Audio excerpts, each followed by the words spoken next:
Pen नहीं है ये।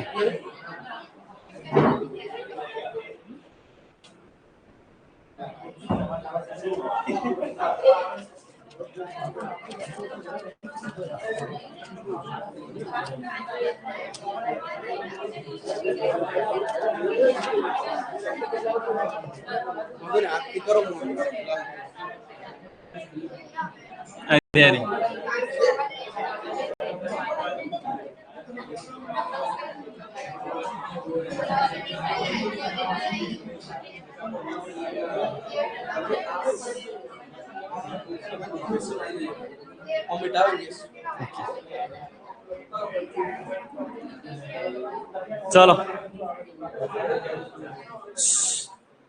बस वातो થઈ ગયા, બાદ ધ્યાન આપશો અને લાઈવ વાળા એ અવાજ કમ્પ્લીટ સંભળાતો હોય તો કમેન્ટ્સમાં કન્ફર્મેશન આપી દેશું. કરંટ અફેર્સનું લેક્ચર આજે આપણે રાખેલ છે. જાન્યુઆરી મહિનાથી શરૂઆત કરીશું. પીએસઆઈની જે એક્ઝામ ડેટ આવી ગઈ છે, ટૂંક સમયમાં પોલીસની પણ આવી જશે. જો જે રીતે તમને 14/6 કીધેલી છે, મતલબ 6ઠા મહિનાના પહેલા બીજા વીકમાં એ આવત આપણે પાછું હજુ નવેમ્બર ડિસેમ્બરનું કરંટ અફેર્સ કરવા જવું પડશે. અને જો આગી પાછી થાય તો આપણે જાન્યુઆરીથી કન્ટિન્યુ કરીશું. એટલે પાછળનું આપણે વધારાનું ના કરવું પડે એટલા માટે સ્ટાર્ટ આપણે જાન્યુઆરીથી જ કરીશું. પછી જેવી રીતે એક્ઝામ ડેટ આવશે એ રીતે હેન્ડલ કરી લઈશું આપણે આગળ પાછળના મહિના. બરાબર. હવે કરંટ અફેર્સ એ બધી પરીક્ષાઓ માટે ખૂબ જ જરૂરી છે. ગઈ વખતે કદાચ કોઈ 1-2 માર્ક્સ માટે રહી ગયા હશે, તેનો સૌથી મોટો ફાળો હશે કરંટ અફેર્સ. એક વર્ષનું પૂછી નાખ્યું હતું ગઈ વખતે પોલીસની પરીક્ષામાં. એટલે એક વર્ષનું તો ભેગું ના થાય, કારણ કે વધારેમાં વધારે તમે 6 મહિનાનું કરી શકો. વર્ષનું ભેગું કરવાનું થાય એટલે અઘરું પડે. એટલે અત્યારે આપણે વર્ષનું તો નથી જ કરતા, અત્યારે આપણે જાન્યુઆરીથી જ શરૂઆત કરીશું.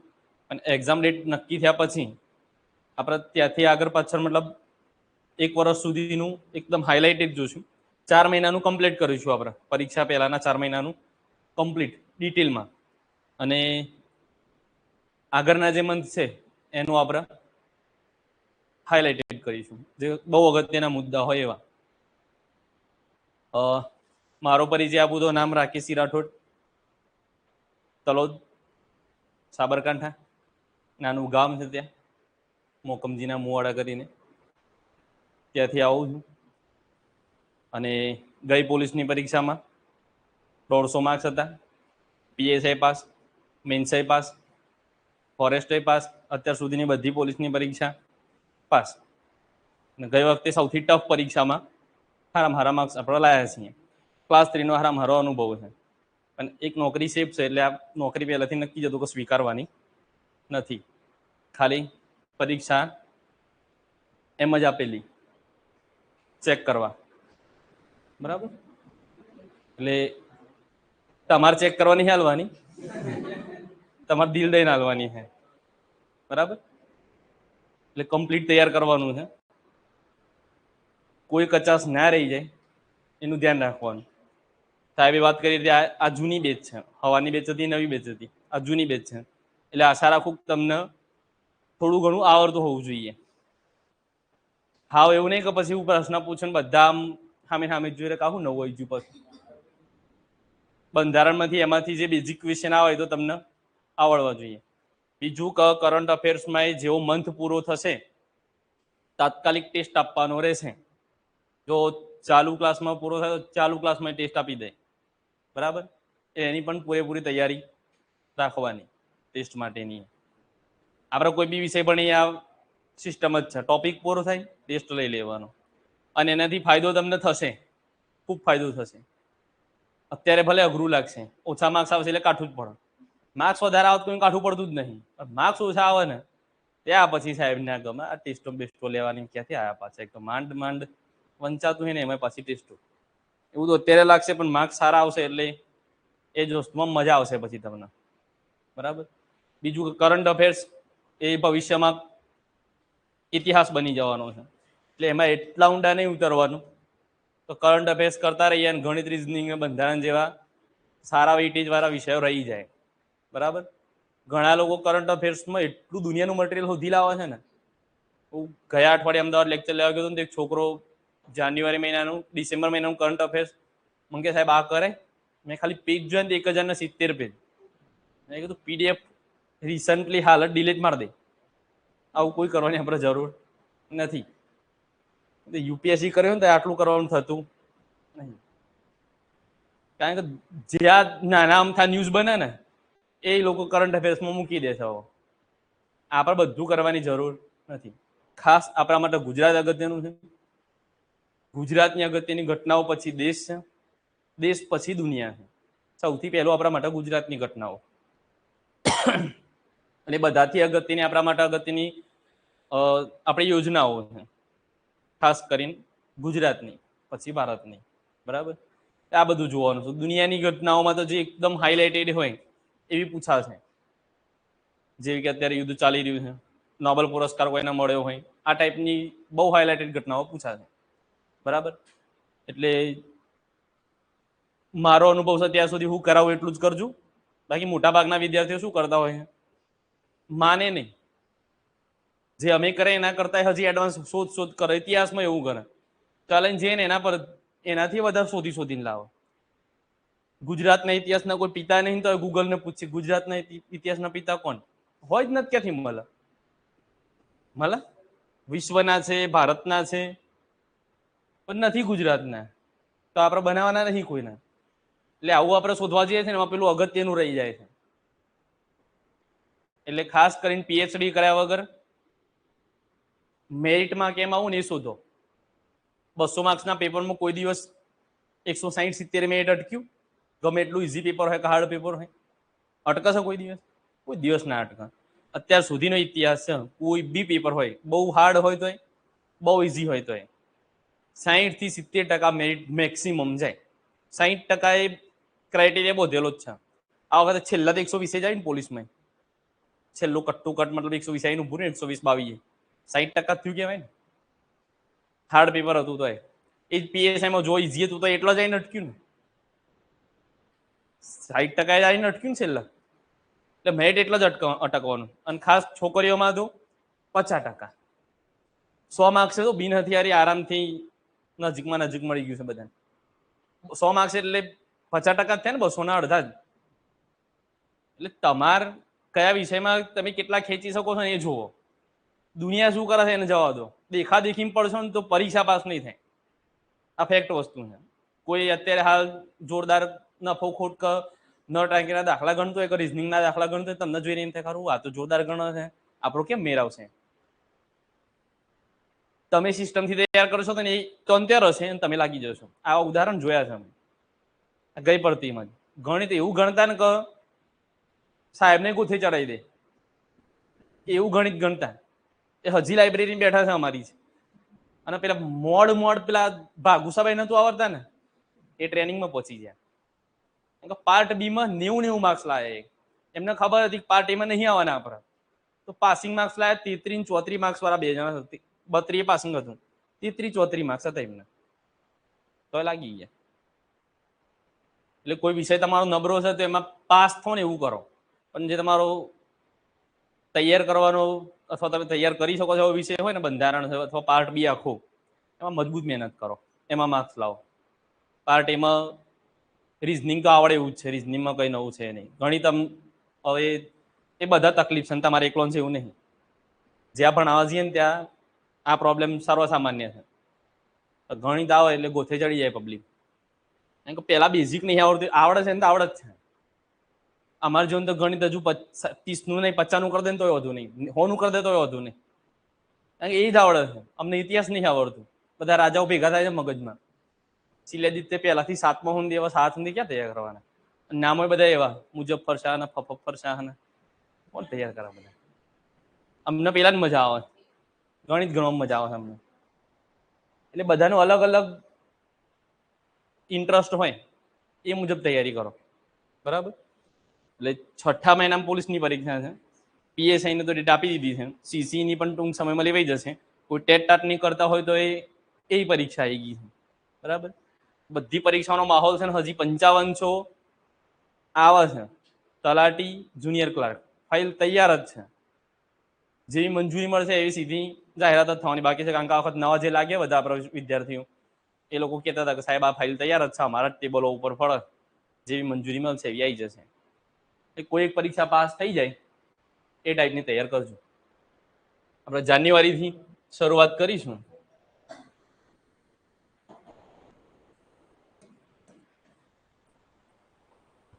બેડમિન્ટન વર્લ્ડ ફેડરેશન એટલે કે BWF ના એથ્લેટ કમિશનના અધ્યક્ષ તરીકે કોણ ચૂંટાયા છે? તો PV સિંધુ. PV સિંધુનું પૂરું નામ શું થાય? પુસરલા વેંકટ સિંધુ. પુસરલા વેંકટ સિંધુ એટલે કે PV સિંધુ. આ ભારતીય છે અને વિશ્વ લેવલની આ એક સંસ્થામાં ચૂંટાયા છે. એટલે અગત્યનું છે આપણા માટે, નામ યાદ રાખી લેવાનું. એક વખત તમે આ ફોટા સાથે જોશો તમને આરામથી યાદ રહી જ જશે. આમાંથી કેવા કેવા પ્રશ્નો પૂછાઈ શકે? તો PV સિંધુ કઈ રમત સાથે સંકળાયેલા છે? તો બેડમિન્ટન. અને BWF એટલે કે બેડમિન્ટન વર્લ્ડ ફેડરેશન એથ્લેટ કમિશનના અધ્યક્ષ તરીકે કોણ ચૂંટાયું છે? તો PV સિંધુ. તાજેતરમાં જ એક બેડમિન્ટન ખેલાડીએ હમણાં જ નિવૃત્તિ જાહેર કરી. કોને જાહેર કરી?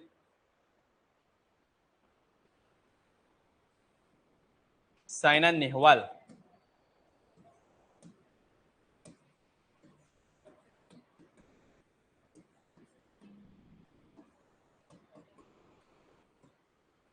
આપણે યાદ રાખીશું, આપણે એક બેડમિન્ટન પ્લેયર છે જેને નિવૃત્તિ જાહેર કરી છે. સાયના નેહવાલે બેડમિન્ટનમાંથી નિવૃત્તિ જાહેર કરી. આ પહેલું પેજ આપણું પૂરું થયું. થોડાક પેજ થશે એટલે તમને પાછું રિવિઝનમાં યાદ કરાવીશ. IIT પટના ખાતે સુપર કમ્પ્યુટર પરમ રુદ્ર લોન્ચ કરવામાં આવ્યું છે. એ નામ યાદ રાખવાનું છે કે તાજેતરમાં IIT પટના ખાતે કયું કમ્પ્યુટર સુપર કમ્પ્યુટર લોન્ચ કરવામાં આવ્યું છે? તો પરમ રુદ્ર. પરમ શ્રેણીના આપણે સુપર કમ્પ્યુટર બનાવ્યા છે. પ્રથમ સુપર કમ્પ્યુટર કયું હતું આપણું? પરમ 8000. ભારતનું પ્રથમ કમ્પ્યુટર અને સુપર કમ્પ્યુટર બે યાદ રાખીશું.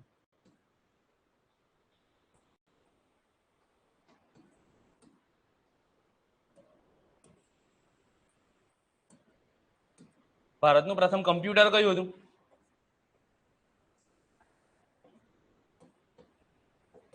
સિદ્ધાર્થ. ભારતનું પ્રથમ કમ્પ્યુટર હતું સિદ્ધાર્થ. જ્યારે ભારતનું પ્રથમ સુપર કમ્પ્યુટર કયું હતું?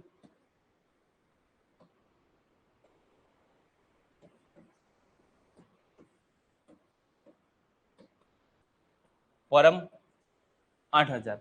ભારતનું પહેલું સુપર કમ્પ્યુટર કયું હતું? પરમ 8000. કમ્પ્યુટરના પિતા કોણ કહેવાય છે? Charles Babbage. કમ્પ્યુટરના પિતા કોણ કહેવાય છે? Charles Babbage. ભારતના સુપર કમ્પ્યુટરના પિતા કોણ કહેવાય છે? તો વિજય ભાટકર. થોડાક ફેક્ટ ડેટા યાદ રાખવાના. ક્યાંક ક્યાંક કમ્પ્યુટર વિષય છે નહીં પણ પૂછી રાખતા હોય છે આવા બેઝિક ડેટા, તો આપણને ખબર હોવી જોઈએ. ભારતનું પ્રથમ કમ્પ્યુટર સિદ્ધાર્થ હતું. ભારતનું પ્રથમ સુપર કમ્પ્યુટર પરમ 8000 છે હતું અને કમ્પ્યુટરના પિતા કહેવાય છે ચાર્લ્સ બેબેજ. આ કરંટમાં યાદ રાખીશું કે IIT પટના ખાતે કયું સુપર કમ્પ્યુટર લોન્ચ કરવામાં આવ્યું છે? તો પરમ રુદ્ર. દ્રૌપદી મુર્મુએ તાજેતરમાં કયા જહાજ પર સફર કરી હતી? તો INS વાઘસીર. ઇન્ડિયન નેવલ શિપ અથવા ઇન્ડિયન નેવલ સર્વિસ વાઘસીર. INS વાઘસીર છે ને એ ટાઈપનો 6 જહાજ આપણે બનાવ્યા છે. જે પ્રોજેક્ટ હતો એનું નામ છે પ્રોજેક્ટ 75. 2018 આજુબાજુ આ પ્રોજેક્ટ આપણે શરૂ કર્યો હતો. 6 બનાવવાના હતા. કલવરી, ખંડેરી, કરંજ, વેલા, વાઘીર અને વાઘસીર. આ ટોટલ 6 સબમરીન બનાવી છે. એમાં જે INS વાઘસીર છેલ્લે હમણાં આપણે બનાવી લાસ્ટ યર, એના ઉપર આપણા રાષ્ટ્રપતિ શ્રીમતી દ્રૌપદી મુર્મુજી છે એમને સફર કરેલી. એટલે ડાયરેક્ટલી પૂછાય કે રાષ્ટ્રપતિ દ્રૌપદી મુર્મુએ કયા જહાજ પર સફર કરી હતી? તો INS વાઘસીર. અને INS વાઘસીર કયા પ્રોજેક્ટ હેઠળ બનાવવામાં આવી હતી? તો પ્રોજેક્ટ 75 હેઠળ. પ્રોજેક્ટ 75 હેઠળ ટોટલ કેટલી સબમરીન બનાવેલી છે આપણે? 6. ખંડેરી, કલવરી, કરંજ, વેલા, વાઘીર અને વાઘસીર. છેલ્લા આપણી કઈ બનાવી? વાઘસીર. ગ્લોબલ ફેમિલી ડે, ગુજરાતીમાં કહેવાય છે ને વૈશ્વિક પરિવાર દિવસ. ક્યારે ઉજવાય છે? તો 1 જાન્યુઆરી.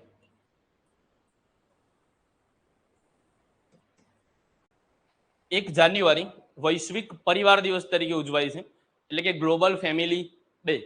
આવા નાનકડા દિવસો પણ હવે પૂછી નાખતા હોય છે, એટલે આપણે ધ્યાન રાખવાનું. અત્યાર સુધી એવો ટ્રેન્ડ હતો કે બહુ અગત્યના દિવસો ને એ જ પૂછાતા હતા, પણ હવે ધીરે ધીરે ચેન્જ કર્યું છે એમને કે બહુ બધાને ખબર ને એવું પૂછતા જ નહીં. એવો કોઈ દિવસ પૂછી નાખો જે બધાએ જોયો જ નહીં હોય. તો વૈશ્વિક પરિવાર દિવસ અથવા ગ્લોબલ ફેમિલી ડે 1 જાન્યુઆરી. આ ખાસ અગત્યનું, ગુજરાતમાં કોઈ બી ઘટના બની હોય ને એ તો તમારે લોહીમાં ઉતારી જ દેવાની, એ સૌથી અગત્યની જ હોય આપણા માટે. અને ગુજરાતમાં બનેલી અગત્યની ઘટના એટલા માટે છે કે ગુજરાતનું આપણું જે ગિફ્ટ સિટી છે ત્યાં એઆઈ રિસર્ચ સેન્ટર બનશે. ગિફ્ટ સિટી ગાંધીનગર ખાતે એઆઈ રિસર્ચ સેન્ટર બનશે. શોર્ટમાં કહેવા છે એને IAIRO, મતલબ Indian AI research organisation. AI એટલે આર્ટિફિશિયલ ઇન્ટેલિજન્સ. એઆઈ નું પૂરું નામ શું થશે? Artificial intelligence. અત્યારે હાલ જમાનો શાનો છે? આર્ટિફિશિયલ ઇન્ટેલિજન્સ, એઆઈ નો જમાનો છે. અને ટૂંક સમયમાં આપણા જે અભ્યાસક્રમો છે, પાઠ્યપુસ્તકો, એમાં પણ એઆઈ નો સમાવેશ થઈ જશે. એટલે એઆઈ એને જાણવું ખૂબ જરૂરી છે. ઇન્ડિયન એઆઈ રિસર્ચ ઓર્ગેનાઇઝેશન કઈ જગ્યાએ એનું સ્થાપન થશે? તો ગિફ્ટ સિટી ગાંધીનગર.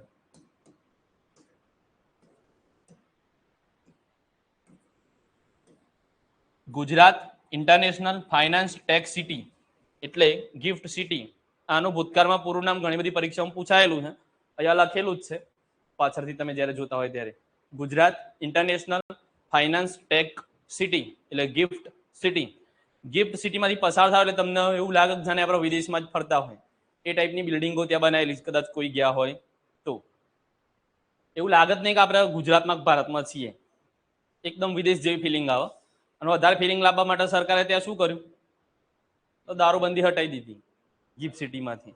ગિફ્ટ સિટીમાં જે અધિકારીઓ ફોરેનરો રહે છે એમના માટે લીકર પરમિશન આપી કે તમે લોકો અહીંયા પી પણ શકો છો, પણ જેમની જોડે પરમિશન હોય એટલે એમને ઉપડી ના જાય, ખરો પરમિશન આલી જ છે, જતા રહ્યા ગિફ્ટ સિટી. ત્યાં સંસ્થા યાદ રાખીશું IAIRO એટલે ઇન્ડિયન એઆઈ રિસર્ચ ઓર્ગેનાઇઝેશન. કઈ જગ્યાએ?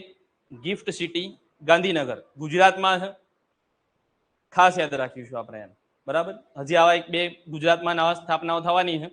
નેક્સ્ટ આવશે હજી BS4 ટાઈપની એક લેબોરેટરી છે, એ પણ ગાંધીનગરમાં જ આવશે. આ યાદ રાખીશું ખાસ. એઆઈ રિસર્ચ ઓર્ગેનાઇઝેશન કઈ જગ્યાએ? Gift City Gandhinagar. ગિફ્ટનું પૂરું નામ યાદ રાખીશું Gujarat international finance tech city. 8મા પગાર પંચની રચના કરનાર દેશનું પ્રથમ રાજ્ય બન્યું છે આસામ.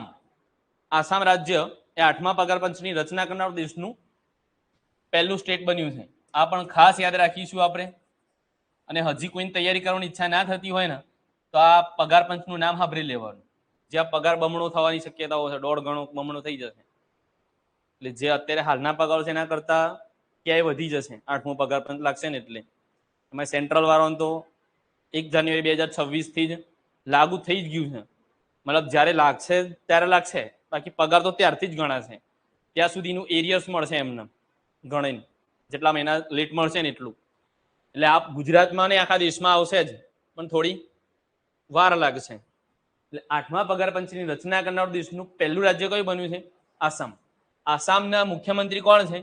તો હેમંતા બિસ્વા શર્મા. દરેક મહિનામાં આપણે 4-5 રાજ્યપાલ અને મુખ્યમંત્રી જોડે જોડે તૈયાર કરતા જઈશું. એનાથી શું ફાયદો થશે? તો બધા રાજ્યપાલના મુખ્યમંત્રી તમારા શું થઈ જશે? કમ્પ્લીટ થઈ જશે. છેલ્લે બધા એક સાથે કરવા બેસવા પડશે નહીં. આજે 3-4 તો આવશે જ, ત્યારે હું તમને ફરીથી અસમના યાદ કરાવીશ. અસમના મુખ્યમંત્રી છે હિમંતા બિસ્વા શર્મા અને રાજ્યપાલ છે લક્ષ્મણ પ્રસાદ આચાર્ય. લક્ષ્મણ પ્રસાદ આચાર્ય. આ સિવાય હમણાં ગુજરાતમાં કઈ વસ્તુ વિધાનસભામાં કયું બિલ રજૂ કરવામાં આવ્યું? યુસીસી.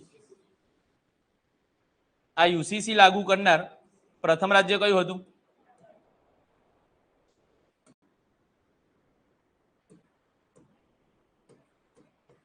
યુસીસી લાગુ કરનારું પહેલું રાજ્ય કયું હતું? ઉત્તરાખંડ હતું. આ નવો જે યુસીસી કાયદો છે એ લાગુ કરનાર પહેલું કયું આવશે?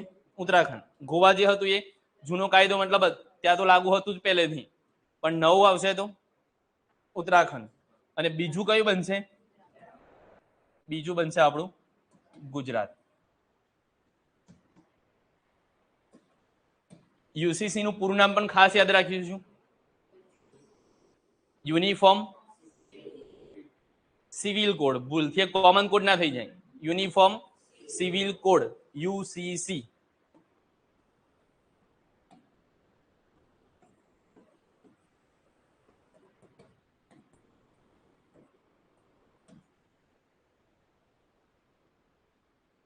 બંધારણના કયા ભાગમાં યુસીસી ની ઓલરેડી ચર્ચા કરી દીધેલી છે?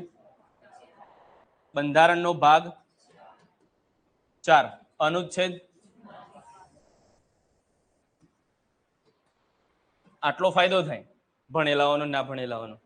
આની બેચવારો નથી ખબર તો અનુચ્છેદ 44 માં યુસીસી કોમન સિવિલ કોડ ની જોગવાઈ છે એવું.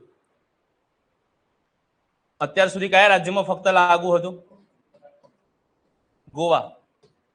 પહેલો જે જૂનો જે કાયદો હતો એમનો એ ફક્ત ક્યાં લાગુ હતો? ગોવામાં. હવે જે નવો જે યુસીસી છે એ ક્યાં લાગુ થયો છે? પહેલો ઉત્તરાખંડમાં, બીજું ગુજરાત. આમાંથી કોને બાકાત રાખેલા છે યુસીસી માંથી? ST, schedule tribe.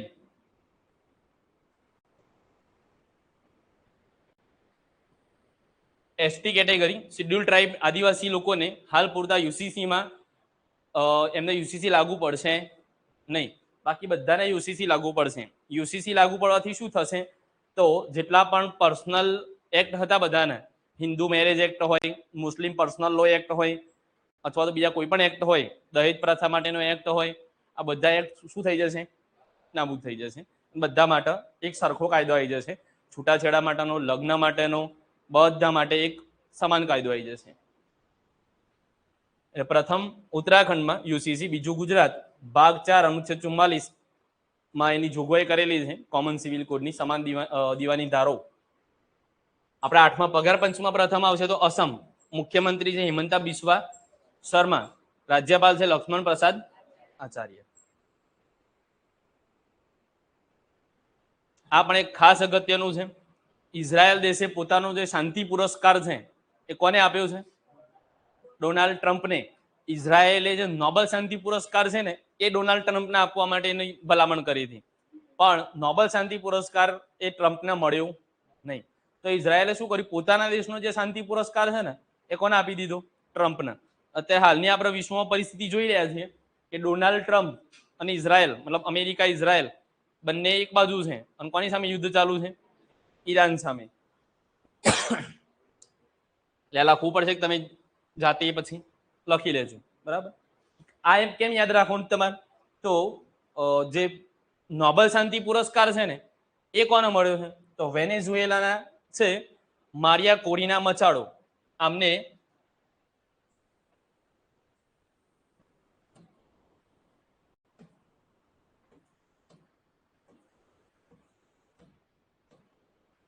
નોબેલ શાંતિ પુરસ્કાર મળ્યો છે.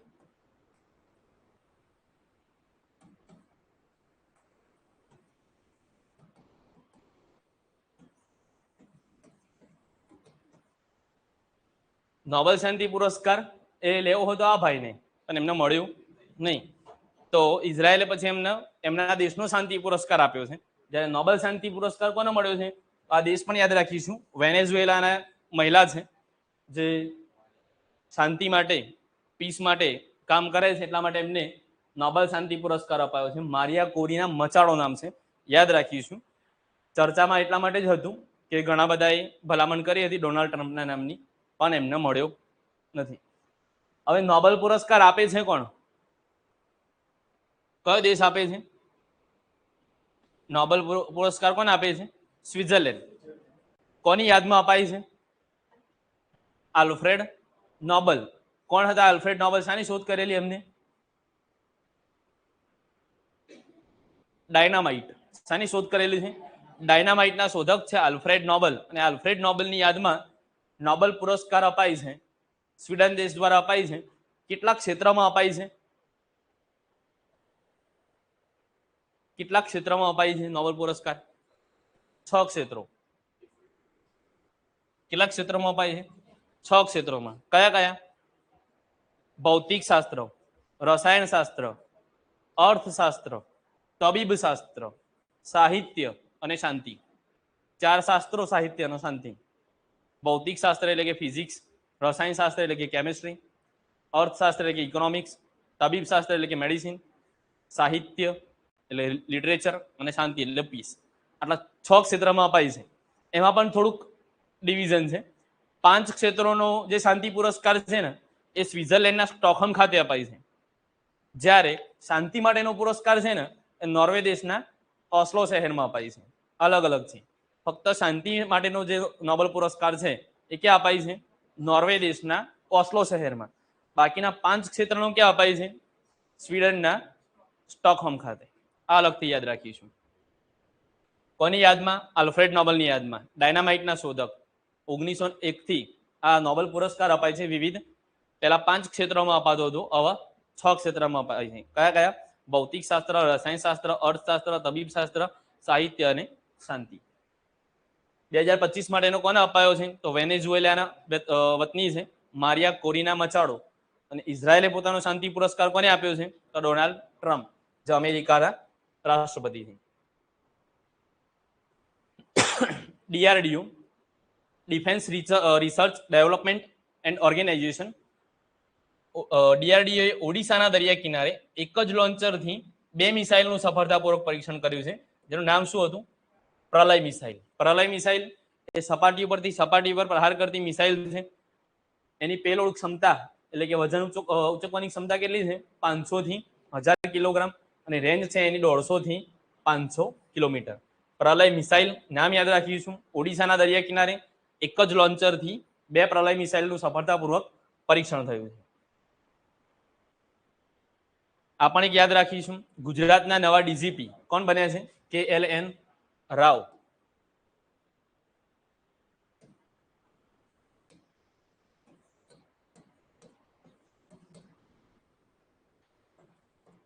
કોના સ્થાને આવે?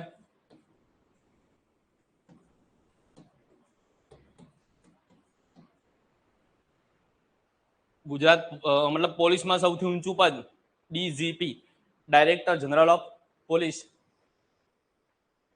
વિકાસ સહાયના સ્થાને.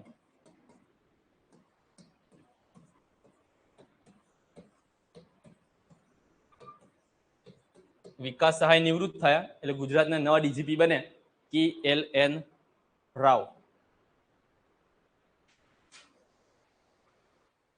એક આ પણ ખાસ યાદ રાખીશું.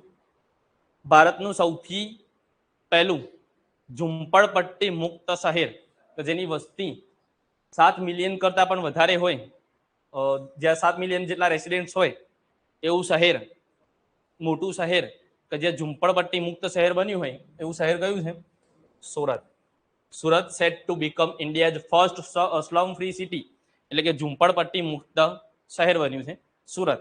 અને અત્યારે હાલ ગુજરાત સરકારનો એક અભિયાન ચાલી જ રહ્યું છે કે જે પણ વ્યક્તિઓએ સરકારી જમીન ઉપર પોતાના ઘરો બનાવ્યા હોય, અમદાવાદમાં, સુરતમાં, વડોદરામાં ઘણી જગ્યાએ આવી ઝુંપડપટ્ટીઓ ખાલી કરાઈ છે, અથવા તો એ લોકોને વિસ્થાપિત કર્યા છે ઘણી જગ્યાએ, કે એમને ફ્લેટ આપ્યા સરકારે નાના નાના, બધાને ત્યાં લઈ લીધા.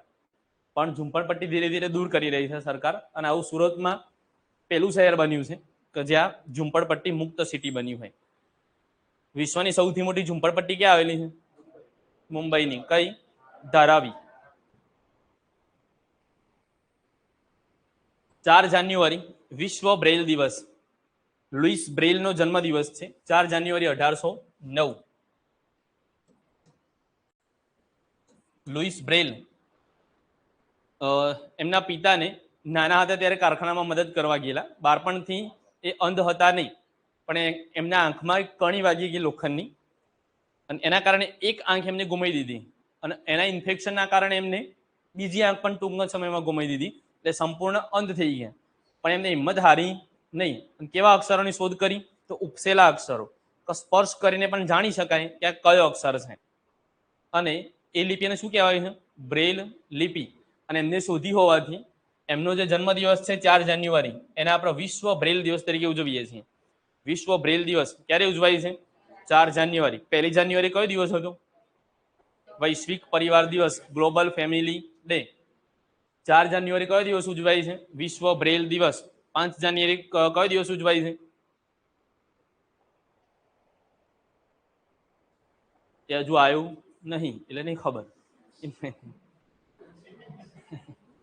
આવા તને ખબર પડે ને. હવે અત્યારે રિસન્ટલી ભારતમાં એક રાજ્યમાં બ્રેલ લાઇબ્રેરી, મતલબ બ્રેલ પુસ્તકાલય બનાવ્યું છે આખું મોટું. આવા અંધજનો વાંચી શકે એ માટે આખું મોટું પુસ્તકાલય બનાવ્યું છે, જેમાં બધા પુસ્તકો કેવા છે? આવા બ્રેલ લિપિથી લખેલા છે, જેનું નામ છે બ્રેલ પુસ્તકાલય. ભારતનું પ્રથમ બ્રેલ પુસ્તકાલય કયા રાજ્યમાં બન્યું છે?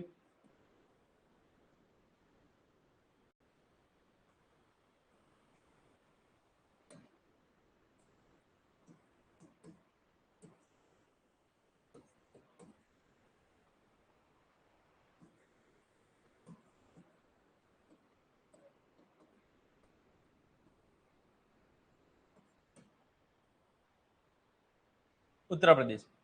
ભારતનું પ્રથમ બ્રેલ પુસ્તકાલય, તો જ્યાં બધા પુસ્તકો કેવા છે? બ્રેલ લિપિમાં લખેલા છે, મતલબ અંધજનો સરળતાથી એને વાંચી શકે. આવું પુસ્તકાલય ક્યાં બન્યું છે? તો ઉત્તર પ્રદેશમાં. ભારત એ વિશ્વનો સૌથી મોટો દેશ બની ગયો છે ચીનને પાછળ છોડીને. શાના ઉત્પાદનમાં? ચોખાના ઉત્પાદનમાં. આ યાદ રાખીશું. કયા દેશને પાછળ છોડી? તો ચીન દેશને પાછળ છોડીને. ચીનનું અત્યારે હાલ ચોખાનું ઉત્પાદન 146 મિલિયન ટન જેટલું છે, જ્યારે ભારતનું ચોખાનું ઉત્પાદન 150 મિલિયન ટન જેટલું પહોંચી ગયું છે. એટલે ચીનને પાછળ છોડી ભારત ચોખાના ઉત્પાદનમાં વિશ્વમાં પહેલા નંબરનો દેશ બની ગયો છે. આ યાદ રાખીશું. કયા શાના ઉત્પાદનમાં ભારત પહેલા નંબરે બન્યો છે? તો ચોખાના ઉત્પાદનમાં. અથવા કયા નંબરે છે? તો પહેલા નંબરે. કોને પાછળ છોડીને? ચીનને. અને આપણા જે કેન્દ્રીય કૃષિ મંત્રી છે કોણ છે? શિવરાજસિંહ ચૌહાણ. કેન્દ્રીય કૃષિ મંત્રી કોણ છે? શિવરાજસિંહ ચૌહાણ. એમનું આ સ્ટેટમેન્ટ પણ હતું, India to soon become the food bank of the world. મતલબ વિશ્વની ફૂડ બેંક, ખોરાકની બેંક બની જશે ભારત. બનશે નહીં બને ખબર નહીં, પણ આપણે આ યાદ રાખવાનું છે. ચોખાના ઉત્પાદનમાં ચીનને પાછળ છોડી ભારત પહેલા નંબરે. અને કેન્દ્રીય કૃષિ મંત્રી છે શિવરાજસિંહ ચૌહાણ.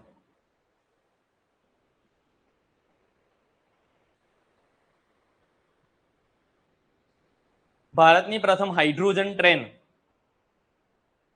કયા રૂટ ઉપર? ટોટલ આવી 3 ટ્રેનો આવશે, જે નવી શરૂ થઈ છે જાન્યુઆરી મહિનામાં, એ યાદ રાખવાની છે. હજી એક બુલેટ ટ્રેન આવશે એના પછી, જે મુંબઈ અમદાવાદ રૂટ પર દોડશે. હજી ત્રીજી આવશે એના પછી વંદે ભારત સ્લીપર ટ્રેન, એ પણ યાદ રાખવાની છે આપણે, જે કલકત્તા ગુવાહાટી રોડ ઉપર દોડશે, રૂટ ઉપર દોડશે. એટલે 3 એક સાથે આપણે યાદ રાખવાની છે. આ પહેલી યાદ રાખીશું તો ભારતની પ્રથમ હાઇડ્રોજન ટ્રેન એ કયા 2 શહેરો વચ્ચે દોડશે? તો જીંદ અને સોનીપત.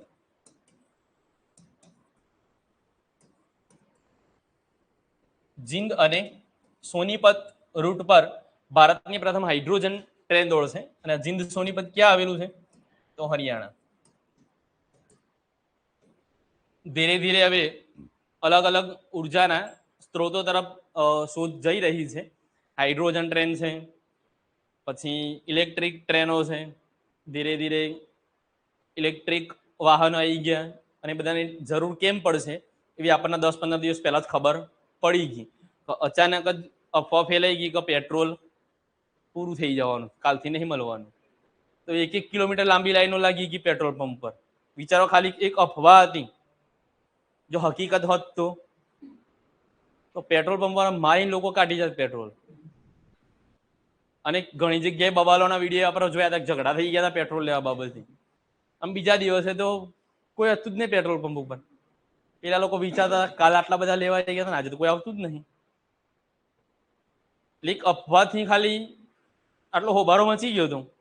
વિચાર, સાચે સાચું પતી જાય તો અને આવું ભવિષ્યમાં કોઈના કોઈ સમય તો થવાનું જ છે, કારણ કે જેટલું ઉત્પાદન છે પેટ્રોલ ડીઝલ એ બધાનું, એના કરતા તો 4 ગણો કઈ વધારે એનો ઉપયોગ છે, 1000 ગણો ઉપયોગ વધારે છે એનો. એટલું તો બનતું નહીં જમીનમાં પેટારમાં. અને આપણે તો લાવીએ છીએ બીજા દેશોમાંથી. આપણા દેશમાં તો એનો એટલો છે જ નહીં ભંડારો. જો બીજા દેશો આપવાનું બંધ થઈ જાય તો બીજા દિવસથી ગેસ સિલિન્ડર બિલિન્ડર બધું બંધ થઈ જાય. એટલે ક્યાંક ને ક્યાંક કોઈ ના કોઈ વખતે તો આવી પરિસ્થિતિ થવાની જ છે. અને એના માટે આ એડવાન્સ બધી શોધો ચાલુ જ છે. અને હાઇડ્રોજન ટ્રેનનું પરીક્ષણ આપણે કરવાનું છે. કયા રૂટ ઉપર? જીંદ સોનીપત રૂટ, હરિયાણા. આ યાદ રાખીશું. અદાની પાવર એ ભૂતાનમાં 570 મેગાવોટનો હાઇડ્રો પાવર પ્લાન્ટ સ્થાપવાનો છે. આ યાદ રાખવાનું છે આપણે. કઈ જગ્યાએ? તો ભૂતાનમાં. કઈ કંપની સ્થાપશે? તો અદાની પાવર. કેટલા મેગાવોટનો? 570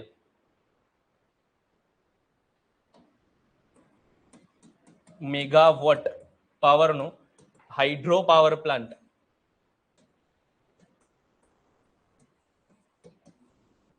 સ્થાપશે. દેશ યાદ રાખીશું, ભૂતાન. અદાની પાવર 570 મેગાવોટનો હાઇડ્રો પાવર પ્લાન્ટ સ્થાપશે. પ્રસિદ્ધ એક પર્યાવરણ શાસ્ત્રી હતા ગાડગીલ, માધવ ગાડગીલ. એમનું નિધન થયું છે, જેમને 1981માં પદ્મશ્રી મળેલો છે ભારત સરકાર તરફથી. 2006માં પદ્મભૂષણ મળેલો છે અને 2024માં ચેમ્પિયન ઓફ ધ અર્થ નામનો એવોર્ડ મળેલો છે. આ લાસ્ટ હમણાં જ મળેલો છે અને આ અગત્યનો એવોર્ડ છે, યાદ રાખવાનો છે. પ્રસિદ્ધ પર્યાવરણ શાસ્ત્રી હતા માધવ ગાડગીલ. એવું પણ પૂછાઈ શકે કે હાલમાં નિધન થયું છે તે માધવ ગાડગીલ કયા ક્ષેત્ર સાથે સંકળાયેલા હતા? તો પર્યાવરણ શાસ્ત્રી હતા અને એમને 2024માં champion of the earth award મળેલો છે. આ ખાસ અગત્યનું પ્રવાસી ભારતીય દિવસ ક્યારે ઉજવાય છે?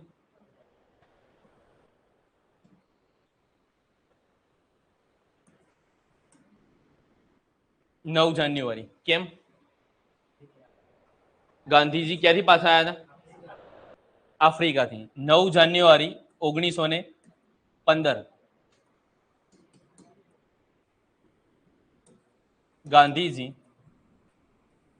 આફ્રિકાથી પરત આવેલા માટે 9 જાન્યુઆરી એ પ્રવાસી ભારતીય દિવસ તરીકે ઉજવીએ છીએ. અને આવી ઉજવવાની ભલામણ કોને કરેલી?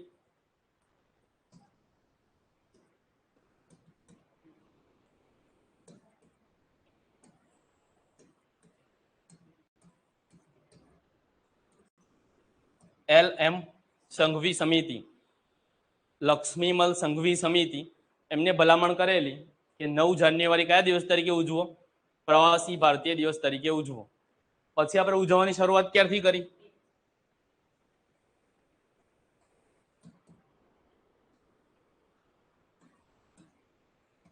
બે 2003થી આપણે આ ઉજવવાની શરૂઆત કરી. દર 2 વર્ષે ઉજવીએ છીએ.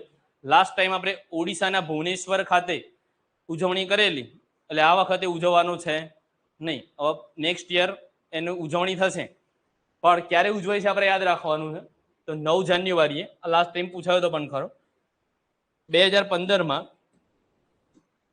આ ઘટનાને 100 વર્ષ પૂરા થયેલા, એટલા માટે ગુજરાતના ગાંધીનગર ખાતે ઉજવણી થયેલી. ગાંધીનગર ખાતે પ્રવાસી ભારતીય દિવસ 2015માં યોજાયેલો. કેમ? તો ગાંધીજી આફ્રિકાથી પરત આવેલા, એ ઘટનાને 1915થી 2015 100 વર્ષ પૂર્ણ થયેલા, એટલા માટે.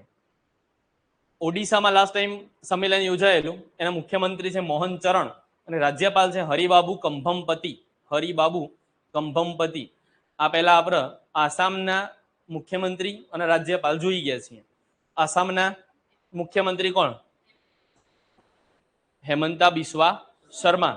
અને રાજ્યપાલ લક્ષ્મણ પ્રસાદ આચાર્ય. ઓડિશાના મુખ્યમંત્રી મોહન ચરણ અને રાજ્યપાલ હરિબાબુ કંભમપતિ. હજી બીજા નેક્સ્ટ કોઈ સ્ટેટના આવશે એટલે પાછળના બે યાદ કરાઈશ, એ યાદ રાખીશું. અને કરંટ અફેર્સ આ જ રીતે તૈયાર કરશો આરામથી આવડી જશે. બહુ લોડ લઈને દરરોજ વાંચ કરશો ને તો કશું નહીં આવડે. પણ શાંતિથી એને સ્ટેપ બાય સ્ટેપ વાંચશો તો પરીક્ષામાં ઓપ્શન તો છેલ્લા હશે જ, એટલે તમને ક્લિક થઈ જ જશે કે આ જ આવે ના આવે. એટલે કરંટ અફેર્સમાં એટલું બધું તમારે સમય ફાળવવાની કોઈ જરૂર છે નહીં. હું કરાવું એટલું કરો. બાકી બીજા જે વિષયો છે જેનું વેટેજ વધારે છે, 90 માર્ક્સનો તો ખાલી 3 જ વિષયો લઈને બેસી રહ્યા છે: બંધારણ, રીઝનિંગ ને ગણિત. આટલું કરો તો અડધું થઈ જાય, પણ એટલું કરવું કેમ એ મોટો પ્રશ્ન. શાંતિથી તમે સ્ટેપ બાય સ્ટેપ કરો તો બધું થશે. એક હાથે બધું જોશો ને તો નહીં થાય.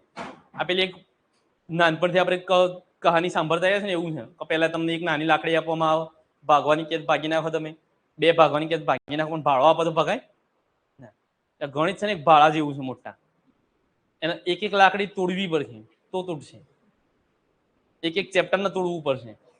જો બધું એક હાથે જોવા જાય ને, અને પહેલા જ કીધું જો બીજાના વાદે ચડે, બીજાને જોઈને કહો આ તો છેક સાદું વ્યાજનો ચક્રવૃદ્ધિ વ્યાજ ગણતો થઈ ગયો, આપણને તો હજુ કશું નહીં આવડતું, તો મેળા આવે નહીં.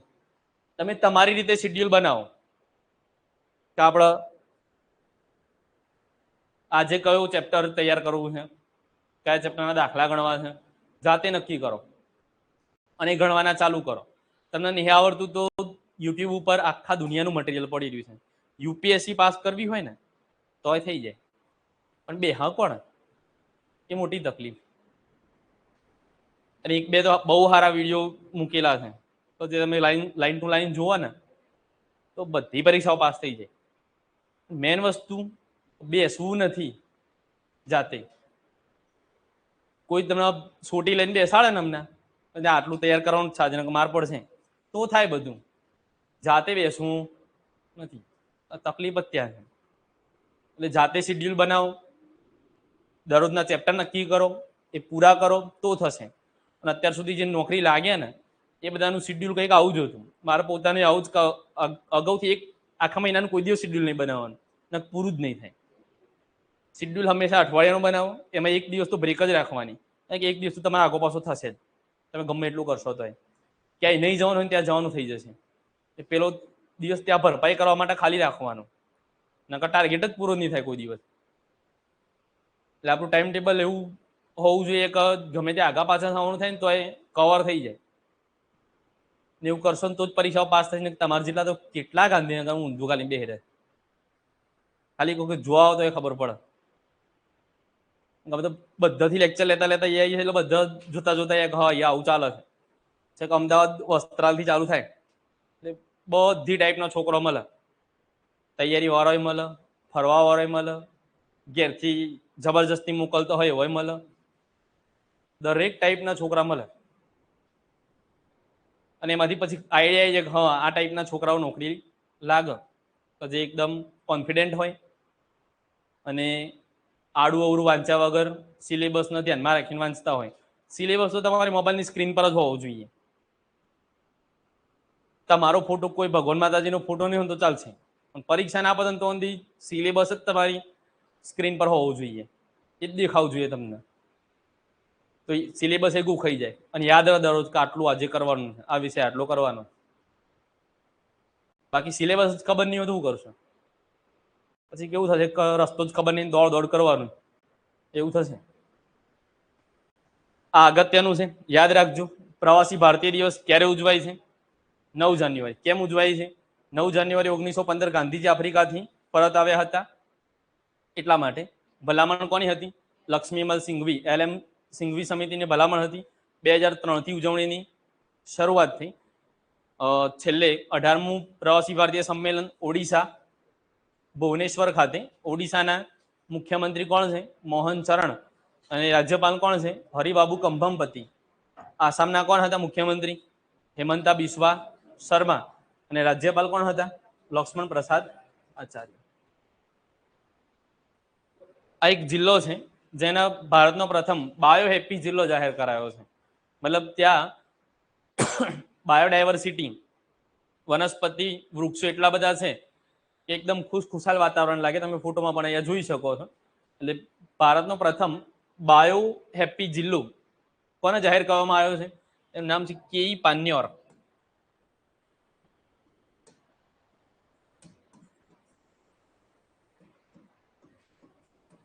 અને કયા રાજ્યમાં આવેલો છે? તો અરુણાચલ પ્રદેશ.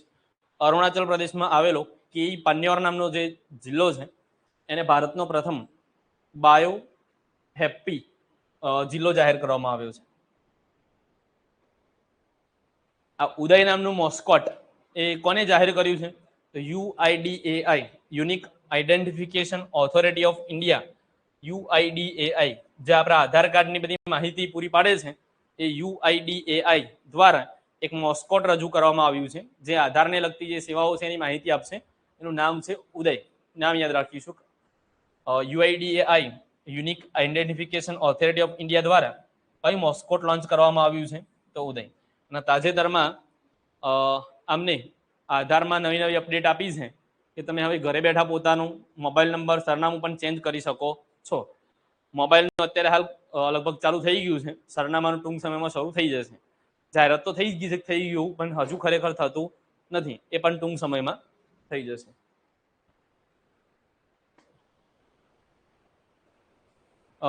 સૌથી સુરક્ષિત શહેર?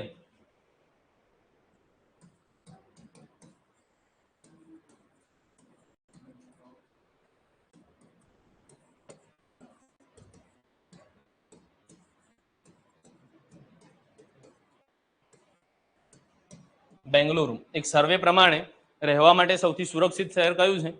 બેંગલુરુ. અને સૌથી અનસેફ, અસુરક્ષિત શહેર કયું છે? કલકત્તા. આ ખાસ આઈએમપી. કરંટમાં જેટલા પણ જીઆઈ ટેગ મળે એ બધા યાદ રાખી લેવાના. નાગોરી અશ્વગંધા એનો જીઆઈ ટેગ મળ્યો છે. કયા રાજ્ય સાથે સંબંધિત છે? રાજસ્થાન.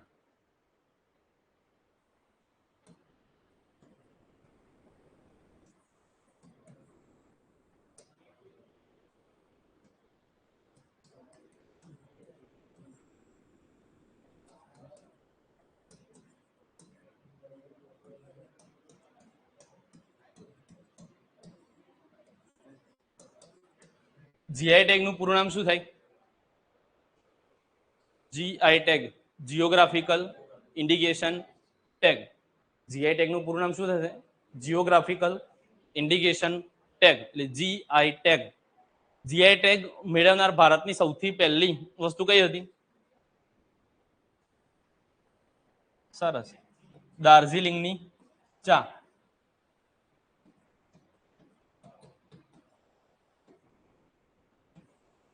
આ ભારતની સૌથી પહેલી વસ્તુ હતી જેને જીઆઈ ટેગ મળ્યો હોય, જીઓગ્રાફિકલ ઇન્ડિકેશન ટેગ મળ્યો હોય.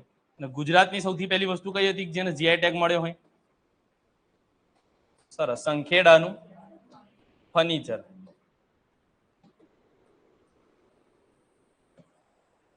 સંખેડાનું ફર્નિચર એ ગુજરાતની પ્રથમ વસ્તુ છે જેને જીઆઈ ટેગ મળ્યો હોય. અને દાર્જિલિંગની ચા ભારતની એવી પહેલી વસ્તુ છે જેને જીઆઈ ટેગ મળ્યો હોય. જીઆઈ ટેગ એટલે geographical indication tag. GI tag એની અવધિ કેટલા વર્ષની હોય છે? સરસ, અવધિ 10 વર્ષ.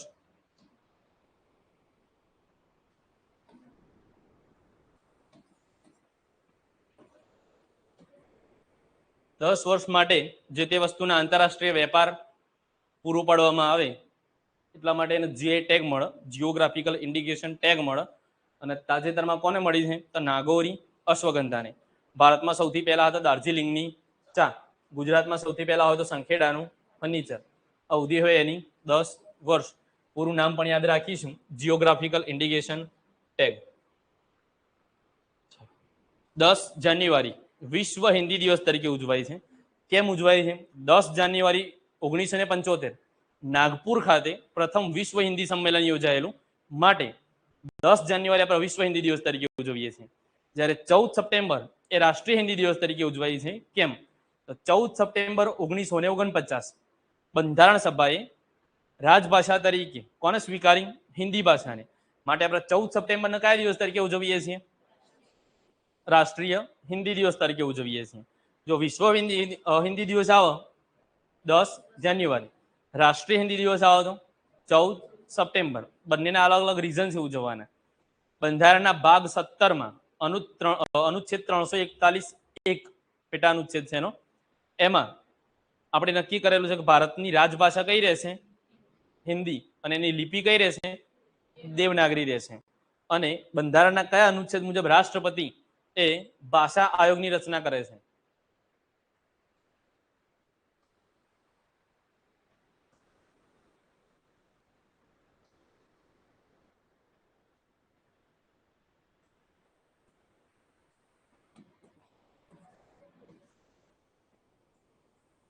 એક અનુચ્છેદ પણ બંધારણમાં યાદ રાખી લેજો. અનુચ્છેદ 344 મુજબ રાષ્ટ્રપતિ ભાષા આયોગની રચના કરે છે. આ યાદ રાખવાનું છે. 10 જાન્યુઆરી વિશ્વ હિન્દી દિવસ. કેમ? તો 10 જાન્યુઆરી 1975 નાગપુર ખાતે પ્રથમ વિશ્વ હિન્દી સંમેલન યોજાયેલું. 14 સપ્ટેમ્બર રાષ્ટ્રીય હિન્દી દિવસ, કારણ કે 14 સપ્ટેમ્બર 1949 બંધારણ સભાએ હિન્દી ભાષાને રાજભાષા તરીકે સ્વીકારી. બંધારણનો ભાગ 17 અનુચ્છેદ 341 પેટા અનુચ્છેદ 1 હિન્દી ભાષાને રાજભાષાનો દરજ્જો આપે છે, જેની લિપિ છે દેવનાગરી. અને રાષ્ટ્રપતિ અનુચ્છેદ 344 મુજબ ભાષા આયોગની રચના કરે છે. ફરીથી યાદ કરાવું. 1 જાન્યુઆરી ગ્લોબલ ફેમિલી ડે, વૈશ્વિક પરિવાર દિવસ. 4 જાન્યુઆરી વિશ્વ બ્રેલ દિવસ. 10 જાન્યુઆરી વિશ્વ હિન્દી દિવસ. જો આ લખેલું છે ત્યાં ધ્યાન ના આપો, ખાલી બોલના પર ધ્યાન આપો. સોમનાથ ખાતે અખંડ આસ્થાના 1000 વર્ષ, અખંડ આસ્થાના 1000 વર્ષ પૂરા થયા એના માટે સ્વાભિમાન પર્વની ઉજવણી કરવામાં આવેલી. પહેલો જ પ્રશ્ન પૂછાય કે તાજેતરમાં સ્વાભિમાન પર્વની ઉજવણી ક્યાં કરવામાં આવેલી? સોમનાથ ખાતે. કેમ ઉજવણી કરવામાં આવેલી? તો 1026માં મોહમ્મદ ગઝનવીએ આક્રમણ કરેલું સોમનાથ મંદિર પર અને સોમનાથ મંદિરને તોડેલું. એ ઘટનાને 2026માં 1000 વર્ષ પૂરા થયા માટે સોમનાથ મંદિર ખાતે સ્વાભિમાન પર્વની ઉજવણી કરવામાં આવેલી. કેમ ઉજવણી કરવામાં આવેલી? તો 1026માં મોહમ્મદ ગઝનવીએ સોમનાથ મંદિર પર આક્રમણ કરેલું. આ ઘટનાને 2026માં કેટલા વર્ષ પૂરા થયા? 1000 વર્ષ પૂરા થયા. જ્યારે મોહમ્મદ ગઝનવીએ આક્રમણ કર્યું ત્યારે ઘણા બધા લોકો એ સોમનાથ મંદિરને બચાવવા માટે ગયેલા. એમાંના એક હતા લાઠીના રાજવી. કોણ હતા? અમીરજી ગોહિલ. એટલા માટે સોમનાથ મંદિરમાં જ્યારે પણ જાઓ તો મંદિરમાં જતા પહેલા જ બહાર કોની પ્રતિમા મૂકેલી છે? અમીરજી ગોહિલની મૂકેલી છે. એમની સાથે વેગળો ભીલ પણ હતો. એમને આ સોમનાથ મંદિરના રક્ષણ કાજે પોતાનો જીવ આપી દીધેલો ત્યાં. પછી 1299માં અલાઉદ્દીન ખિલજીનો સુબો હતો ઉલુગ ખાન, એને ફરીથી સોમનાથ મંદિરને તોડી કાઢેલું. પછી આઝાદી મળ્યા પછી એક વ્યક્તિએ પ્રતિજ્ઞા લીધી કે સોમનાથ મંદિરને ફરીથી ઊભું કરવાનું છે, ફરીથી બનાવવાનું છે. આ પ્રતિજ્ઞા કોની હતી? સરદાર વલ્લભભાઈ પટેલની. 1951માં મંદિર બનીને તૈયાર થયું અને રાજેન્દ્ર પ્રસાદ, જે આપણા પ્રથમ રાષ્ટ્રપતિ હતા અને બંધારણ સભાના સ્થાયી અધ્યક્ષ હતા, એમના હસ્તે શિવલિંગની સ્થાપના થઈ. એમને મદદ કરનાર કોણ હતું? સરદાર પટેલના. તો કનૈયાલાલ માણેકલાલ મુનશી હતા. કઈ 3 નદીઓના સંગમ સ્થળે આવેલું છે? હિરણકપિલા અને સરસ્વતી. 3 નદીઓના સંગમ સ્થળે આવેલું છે સોમનાથ મંદિર. કૈલાસ મહામેરુ પ્રસાદ તરીકે પણ ઓળખાય છે આ મંદિર. જ્યારે જગત મંદિર તરીકે કયું મંદિર ઓળખાય છે? તો દ્વારકા મંદિર. આ મંદિરના સ્થપતિ કોણ હતા? તો પ્રભાશંકર સોમપુરા. કોણ હતા? પ્રભાશંકર સોમપુરા હતા. અને કઈ શૈલીમાં બનેલું છે? નાગર અથવા ચાલુક્ય. ચાલુક્ય શૈલી એટલે સોલંકી કાળમાં બનેલા મંદિરો, બાંધકામો મોટા ભાગે ચાલુક્ય શૈલીમાં. કારણ કે જ્યારે મોહમ્મદ ગઝનવીએ આક્રમણ કર્યું ત્યારે પાટણમાં કોણ હતું? ભીમદેવ બીજો. ભીમદેવ બીજો. અને એવું કહેવાય છે કે કચ્છના કંથકોટના કિલ્લામાં જઈને સંતાઈ ગયેલો. એની રાણી બકુલા દેવી અથવા ચૌલા દેવી એ અહીંયા જ હતી, ગયેલી નહીં. પછી જ્યારે મોહમ્મદ ગઝનવી પાછો જતો રહ્યો ત્યારે પછી જ્યારે ભીમદેવ બીજો પાછો આવ્યો તેને એવું લાગ્યું કે લોકો એવું કહે છે આ તો મોહમ્મદ ગઝનવીના બીકથી ડરીને ભાગી ગયેલો.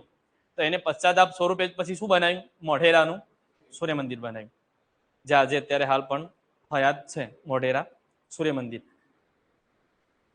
અને આ મંદિરનો ઉલ્લેખ ક્યાં જોવા મળે છે? ઋગ્વેદમાં જોવા મળે છે. બરાબર. આ લખેલું અંશ એના કરતા રીતે સાંભળશો તો કમ્પ્લીટ યાદ રહી જશે. 1026માં મોહમ્મદ ગઝનવીએ સોમનાથ મંદિર તોડેલું. એ ઘટનાને 1000 વર્ષ પૂર્ણ થયા માટે સોમનાથ ખાતે શું ઉજવવામાં આવ્યું હતું? સ્વાભિમાન પર્વની ઉજવણી કરવામાં આવેલી. ફરીથી 1299માં કોને તોડેલું? અલાઉદ્દીન ખિલજીના સુબા હતા ઉલુગ ખાને. મોહમ્મદ ગઝનવીએ જ્યારે તોડ્યું ત્યારે ત્યાં ઘણા બધાએ પોતાની જાન કુરબાન કરેલી, મોતને ભેટેલા. એમાંથી એક હતા લાઠીના રાજવી હમીરજી ગોહિલ, જેમની પ્રતિમા મંદિરની આગળ જ છે. અને વેગડો ભીલ એ પણ મંદિરની રક્ષણ કાજે પોતાની જાનનું બલિદાન આપેલું. એને પણ સોમનાથ મંદિરના શિવલિંગની સ્થાપના રાજેન્દ્ર પ્રસાદના હસ્તે થયેલી. સોમનાથ મંદિર પુનઃનિર્માણ માટેનો સપનું કોનું હતું? તો સરદાર પટેલનું હતું. શૈલી નાગર અથવા ચાલુક્ય. સ્થપતિ પ્રભાશંકર સોમપુરા કૈલાસ મહામેરુ પ્રસાદ તરીકે ઓળખાય છે અને ઋગ્વેદમાં એનો ઉલ્લેખ જોવા મળે છે. ઋગ્વેદ એટલે આપણો સૌથી જૂનામાં જૂનો વેદ. 4 વેદ છે આપણા: યજુર્વેદ, સામવેદ, અથર્વવેદ અને ઋગ્વેદ. એમાં અથર્વવેદને ઘણા વેદ નથી ગણતા, કારણ કે એમાં શું આપેલું છે? જાદુ ટોણા એ બધું આપેલું છે. એમાં વશીકરણ. યજુર્વેદમાં યજ્ઞ યાગાદિની ક્રિયાઓ આપેલી છે. સામવેદને સંગીતની ગંગોત્રી કહેવાય છે. જ્યારે ઋગ્વેદ એટલે સૌથી જૂનામાં જૂનો વેદ. ગાયત્રી મંત્ર પણ એમાં જ છે.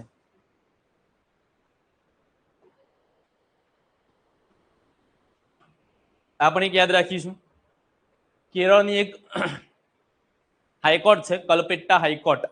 એ ભારતની પહેલી સંપૂર્ણપણે પેપરલેસ કોર્ટ બની છે.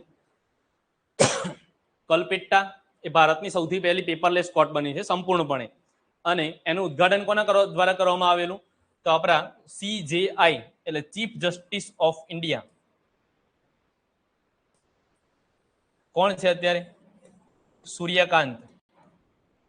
Chief justice of India Suryakant, એમના દ્વારા આનું ઉદ્ઘાટન કરવામાં આવેલું.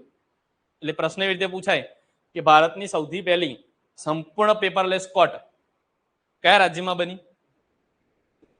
હા, કેરળમાં. ખોટું. વાંચીને બોલો.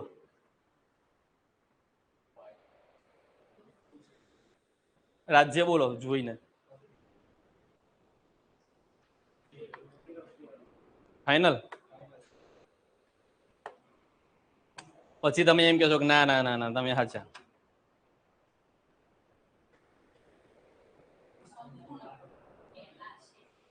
અચ્છા, તોય તમે ખોટા.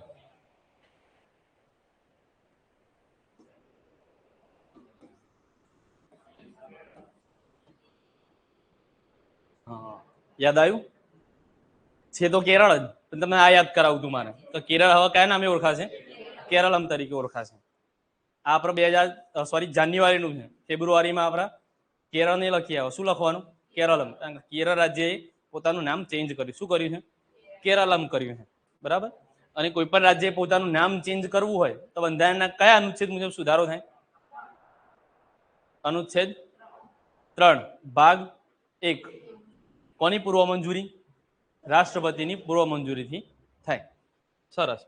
મોટા ભાગના અનુચ્છેદ આવડી ગયો. બાકી મોર્નિંગમાં બધા 2 માં 3 માં લોચા જ હતા. અડધા 2 કહેતા, અડધા 3 કહેતા હતા. કારણ કે એમને ખબર જ નહીં હજુ કે 2 માં શું છે ને 3 માં શું છે. 2 અનુચ્છેદ આખો ભારત દેશમાં કોઈ ફેરફાર કરવો હોય એના માટે છે. અંદર કોઈ ફેરફાર કરવા હોય તેના માટે આપણે 3 છે. કેરળના સીએમ છે પિનારાઈ વિજયન અને રાજ્યપાલ છે રાજેન્દ્ર આર્લેકર.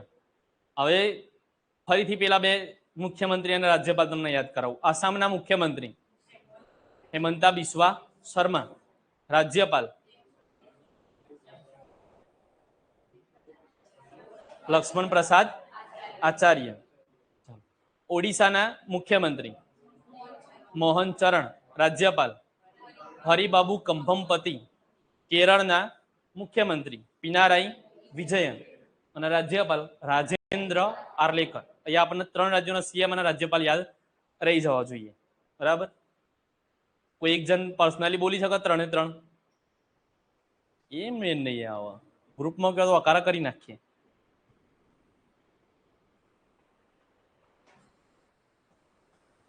હિમ્મતે મર્દા तो खुद मदद आएगा।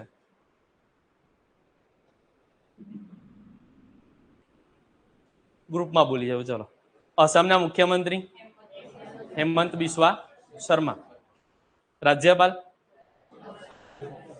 लक्ष्मण प्रसाद आचार्य, ओडिशा मुख्यमंत्री मोहन चरण, राज्यपाल हरिबाबू कंभमपति, केरलम पिनाराई विजयन, राज्यपाल सरस। आ नाम याद रखीशु कलपेट्टा, केरल में आवेली कलपेट्टा हाईकोर्ट भारतनी सौथी पहली संपूर्ण पेपरलेस कोर्ट बनी है અને એનું ઉદ્ઘાટન કોના દ્વારા કરવામાં આવેલું?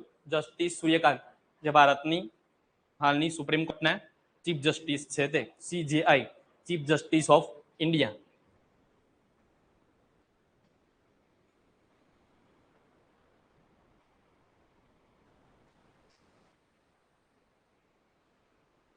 એનો જિલ્લો પણ યાદ રાખજો, વાયનાડ.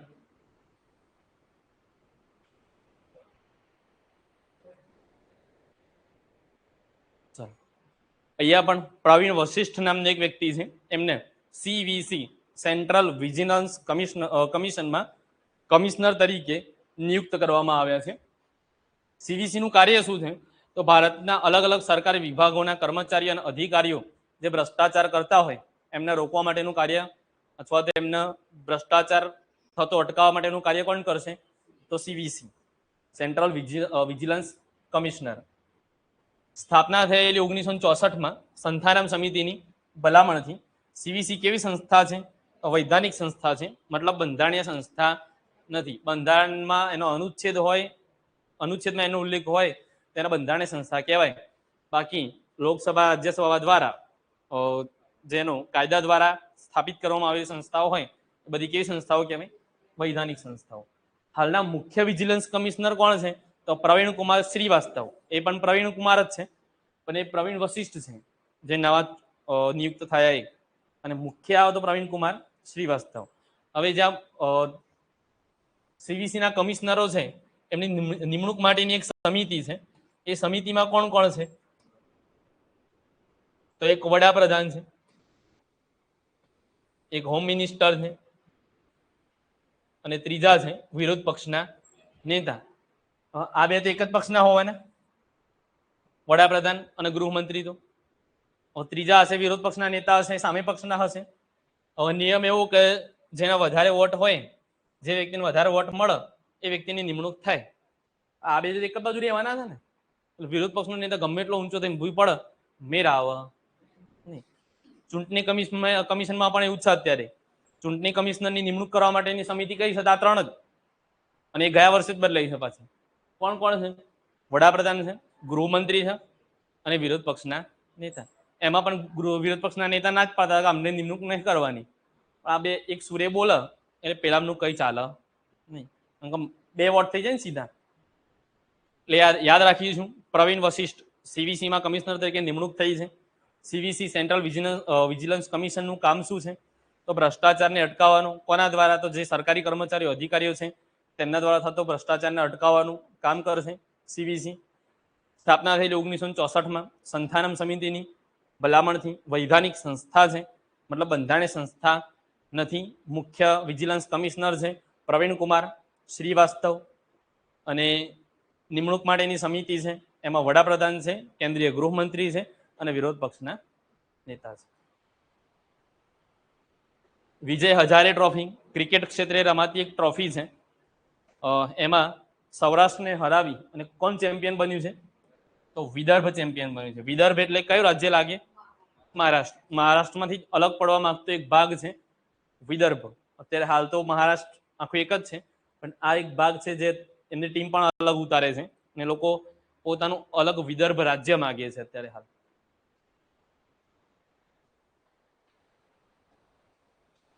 ઓપરેશન સ્વદેશ કોને પાછું લાવવા માટે કરવામાં આવેલું? જે ઈરાનમાં ફસાયેલા ભારતીયો છે, ઈરાનમાં ફસાયેલા ભારતીયોને ભારતમાં પરત લાવવા માટે જે ઓપરેશન કરવામાં આવ્યું હતું એ ઓપરેશન સ્વદેશ. ઈરાન ઇઝરાયલ વચ્ચે યુદ્ધ ચાલે છે અને એમાં જે ભારતીય લોકો ત્યાં ફસાઈ ગયા છે પરત લાવવા માટેનું ઓપરેશન છે ઓપરેશન સ્વદેશ. આ એક એક્સરસાઇઝ છે, મતલબ યુદ્ધ અભ્યાસ છે, જે કોના કોના વચ્ચે થયેલો? તો ભારત, માલદીવ અને શ્રીલંકા વચ્ચે. માલદીવનું માલે, માલદીવની રાજધાની છે માલે, ત્યાં આ યુદ્ધ અભ્યાસ થયેલો. ભારત, શ્રીલંકા અને માલદીવ. નામ છે એનું ઓપરેશન દોસ્તી. ઘણા બધા યુદ્ધ અભ્યાસ આવશે આગળ જતા. 8-10 યુદ્ધ અભ્યાસ 2-4 મહિનાના કરંટ અફેર્સમાં આવી જશે.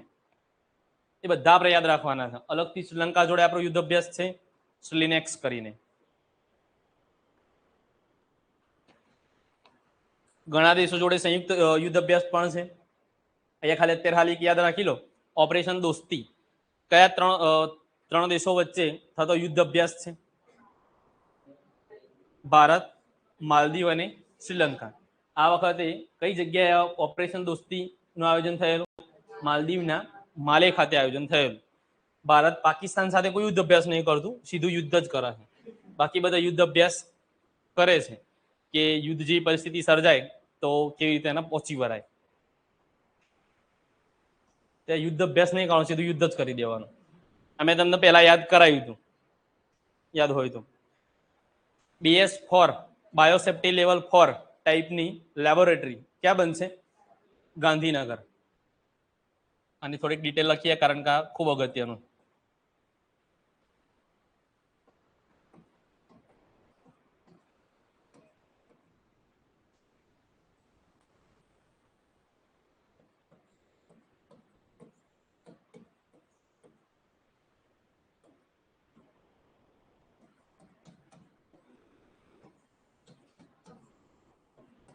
ગાંધીનગરમાં પણ પ્રોપર સ્થળ આવતું પેથાપુર. ગાંધીનગરમાં પણ પ્રોપર સ્થળ પેથાપુર છે અને પેથાપુરમાં બાયોસેફ્ટી લેવલ 4 ટાઈપની લેબોરેટરી બનશે. મતલબ એનું કાર્ય શું છે? તો જે સૂક્ષ્મ જીવાણુથી ફેલાતા જે રોગો છે, ઉદાહરણ તરીકે કોરોના, જે આપણા બધાએ અનુભવ્યો છે. કોરોનાના જીવનના 2-3 વર્ષ કોરોના સાથે સંઘર્ષ કરીને આપણે જીવી ગયા છીએ. જે જીવી ગયા એ જીવી ગયા, ના જીવ્યા એ મરી ગયા. એ આવી કોઈ પણ આફત આવી પડે તો એ માટેનું કોઈ રિસર્ચ સેન્ટર હતું નહીં. એટલે ગાંધીનગરના પેથાપુર ખાતે, ગુજરાતનું ગાંધીનગર, એમાં બાજુમાં પેથાપુર છે, કદાચ કોઈ જોયું હોય તો, એ પેથાપુર ખાતે BS4 લેબોરેટરી બનશે. એટલે બાયોસેફ્ટી લેવલ 4. BS લેવલ 4 નો મતલબ શું થશે? Biosafety level 4.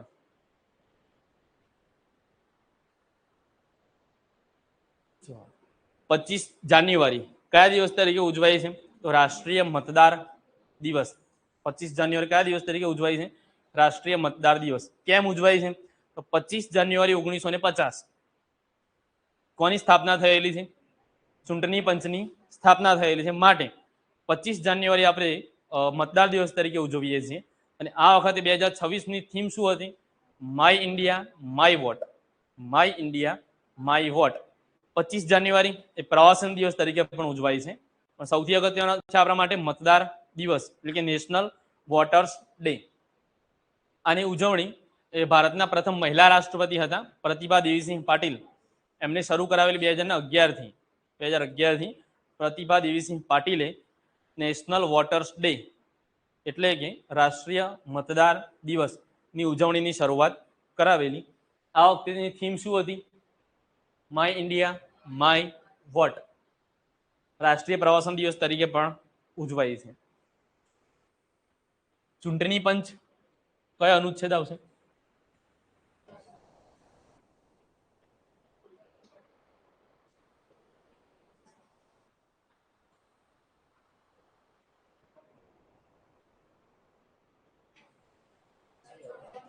ત્રણસો 24. આને પણ રાષ્ટ્રપતિ દ્વારા જ નિયુક્તિ થાય. ચૂંટણી પંચનું ગઠન પણ રાષ્ટ્રપતિ દ્વારા જ થાય. 324માં અનુચ્છેદમાં છે ચૂંટણી પંચની જોગવાઈ. આ દિવસ યાદ રાખીશું 25 January national voters day. World economic forum એટલે કે WEF 2026 ની એન્યુઅલ મીટિંગ ક્યાં યોજાયેલી? તો દાવોસ ખાતે આ દાઓસ ક્યાં આવેલું છે? તો સ્વિટ્ઝરલેન્ડમાં. આ દરેક વખતે ત્યાં જ યોજાય છે છેલ્લા 6-7 વર્ષથી. એ ધ્યાન રાખી લે. WEF વર્લ્ડ ઇકોનોમિક ફોરમની આ વખતની એન્યુઅલ મીટિંગ ક્યાં યોજાયેલી? દાઓસ. દાઓસ ક્યાં આવ્યું? સ્વિટ્ઝરલેન્ડ. રોકડા માર્ક્સ આયા. ફરજિયાત પૂછાવા વાળો ટોપિક એટલે આપણો પ્રજાસત્તાક દિવસ. એટલે ખાલી આટલામાંથી નહીં, એ દિવસે આપણે પદ્મ પુરસ્કારો આપીએ છીએ, બીજા ઘણા બધા એવોર્ડો આપીએ છીએ, અને આપણો 1 અથવા તો 2 માર્ક્સ રોકડા છે. પૂછાશે જ ક્યાંકથી, એક પરીક્ષામાં નહીં તો બીજી પરીક્ષામાં પણ આવશે જ. કદાચ હમણાં કોઈ પરીક્ષા લેવા હોઈએ છીએ તો પૂછાઈ પણ ગયું હશે. કેટલામો પ્રજાસત્તાક દિવસ ઉજવ્યો આપણે? 77મો.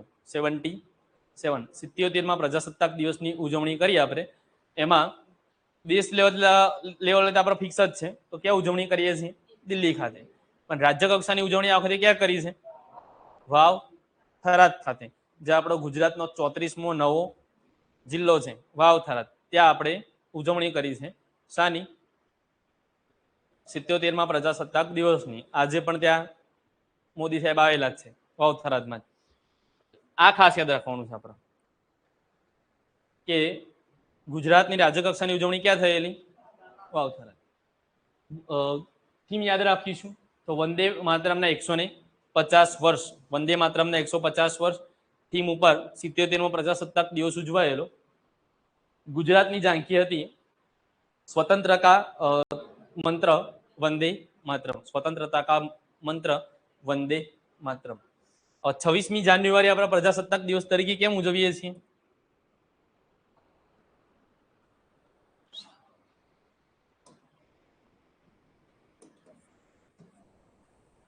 જાન્યુઆરી 1950 શું થયેલું? બંધારણનો અમલ. જ્યારે બંધારણ ઘડાયેલું ક્યારે? 26 નવેમ્બર 1949. આ દિવસે શું થયેલું? તો બંધારણ ઘડાયેલું.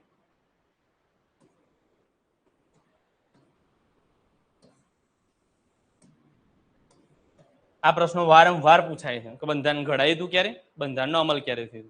અત્યારે યાદ પણ હશે, પણ પરીક્ષામાં ટેન્શનના કારણે આંખોમાં મોતિયો આવી જશે. પછી દેખાય જ નહીં. ઘડાયું પૂછાયું હતું, અમલ પૂછાયો હતો. ઘેર આવીને ખબર પડશે કે આ તો આવડતો તો જતો રહ્યો. ખાસ ધ્યાન રાખજો, ગઈ પરીક્ષામાં હતો જ. બંધારણનો અમલ આવે ને તો 26 જાન્યુઆરી 1950. ઘડાયું આવે, રચાયું આવે, આવો કોઈ બી શબ્દ આવે અમલ સિવાયનો તો 26 નવેમ્બર 1949. માટે 26 નવેમ્બર આપણે કયા દિવસ તરીકે ઉજવીએ છીએ?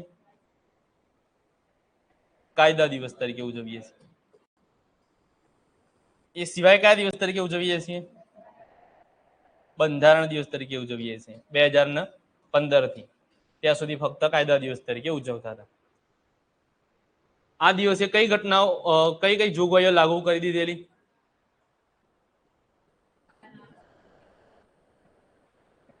કાચું નાક, કામ ચલાવ સરકાર, ચૂંટણી, નાગરિકતા અને કટોકટી. આ જોગવાઈઓ એ જ દિવસે લાગુ કરી દીધેલી. માટે આપણે એને કાયદા દિવસ તરીકે ઉજવીએ છીએ. કામ ચલાવ સરકાર, ચૂંટણી, નાગરિકતા અને કટોકટી.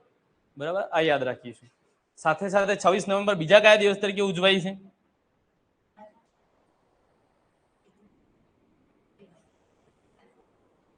રાષ્ટ્રીય દૂધ દિવસ.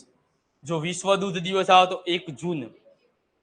વિશ્વ દૂધ દિવસ ક્યારે ઉજવાય છે? 1 જૂનના રોજ ઉજવાય છે. આ બધી માહિતી એક્સ્ટ્રા છે, યાદ રાખજો. મુખ્ય આપણો પોઈન્ટ આ છે. તો 77માં પ્રજાસત્તાક દિવસની ઉજવણી, જેની થીમ હતી સ્વતંત્ર કા મંત્ર વંદે માતરમ. થીમ હતી વંદે માતરમના 150 વર્ષ. રાજ્ય કક્ષાની ઉજવણી વાવ થરાદ ખાતે. મુખ્ય અતિથિ,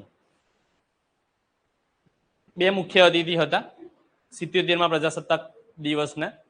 યુરોપિયન યુનિયનના 2 વ્યક્તિ હતા, એન્ટોનિયો કોસ્ટા અને ઉર્સુલા વોન ડેર લેયન. આ બંને એ આપણા 77માં પ્રજાસત્તાક દિવસના મુખ્ય અતિથિ હતા, ચીફ ગેસ્ટ હતા. નામ આપણે યાદ રાખવા પડશે, થોડા અટપટા હતા આપણા જેવા નહીં એટલે. એન્ટેનિયો કોસ્ટા અને ઉર્સુલા વોન ડેર લેયન એ બંને એ આપણા 77માં પ્રજાસત્તાક દિવસના શું હતા? મુખ્ય અતિથિ હતા. અને ક્યાંના છે? તો યુરોપિયન યુનિયનના લીડર્સ છે.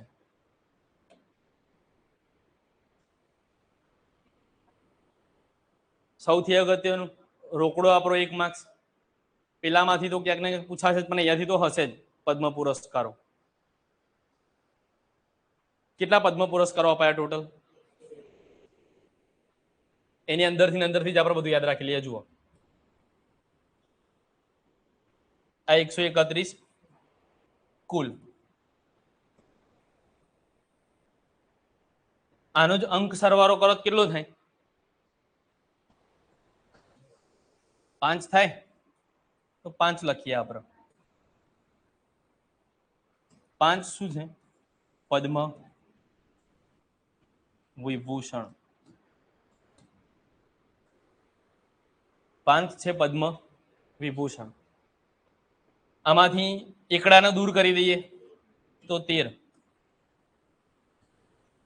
13 શું છે? પદ્મ ભૂષણ. આ એકડાને આગળ લાવી દઈએ તો 113. આ શું છે? પદ્મ શ્રી છે. 5, 13 અને 113. 113 ને 13 એટલે 126, 5 131. બરાબર. એટલે આના જ આંકડામાં બધું સેટ કરી લેવાનું છે આપણે. અંક સરવાળો કરો એટલે પદ્મ વિભૂષણ. આ પદ્મ ભૂષણ અને આ પદ્મ શ્રી. પદ્મભૂષણ વિભૂષણ છે ને આપણે બધા યાદ રાખવા પડશે, કારણ કે એ ભારત રત્ન પછીનો સૌથી મોટો એવોર્ડ છે. પદ્મભૂષણના ખાલી નામ જોઈ લેશું. પદ્મશ્રીમાં ખાલી ગુજરાતના 5 અને 2 રોહિત શર્મા અને હરમનપ્રીત કૌર. આ જ યાદ રાખીશું. બાકી 113 ગોખવા જવાય નહીં, જોવાય નહીં. યાદ જ ના રહે ને એટલા બધા નામ તો. એટલે આ 5 તો આપણે ફિક્સ યાદ રાખવાના જ છે. કોઈને ખબર છે પદ્મ વિભૂષણ 5 કોણ છે?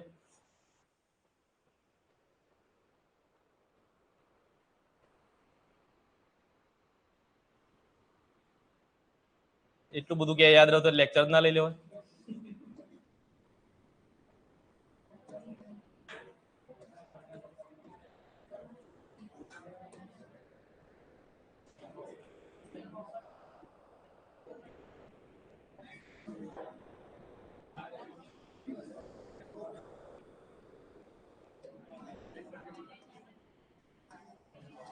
સૂત્ર યાદ રાખવાનું છે. થોમસ કરે આરાધના એટલે કેટી થોમસ. આના સાયલેન્ટ રાખવાનું છે. આ અ પરથી અચ્યુતાનંદન.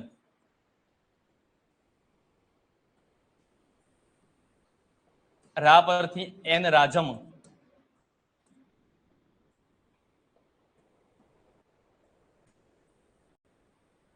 ધ ઉપરથી ધર્મેન્દ્ર.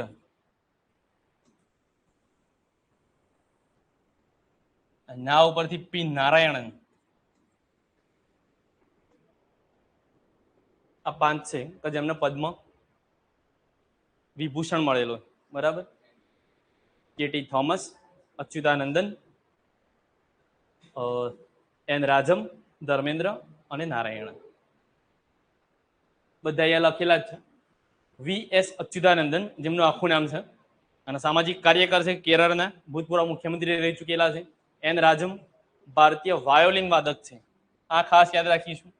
ભૂલથી તબલા વાદક કરીને આવતા નહીં. ધર્મેન્દ્ર અભિનેતા છે, આપણે જાણીએ છીએ.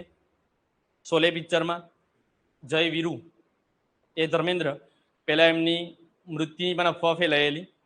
પછી એમને જાતે અહીં કેવું પડ્યું, કહું તો જીવું છું હજી.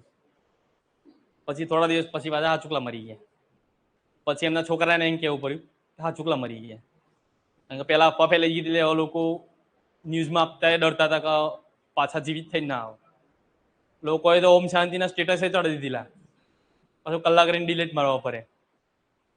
આ જ ધર્મેન્દ્ર એમના મરણોત્તર પછી પદ્મ વિભૂષણ અપાયો છે. પી નારાયણન એ ભારતીય રાજકારણી છે, મતલબ રાજકારણ સાથે જોડાયેલા છે. કેટી થોમસ એક ભારતીય ભૂતપૂર્વ ન્યાયાધીશ છે જેમને ભારતની સુપ્રીમ કોર્ટમાં સેવા આપેલી છે.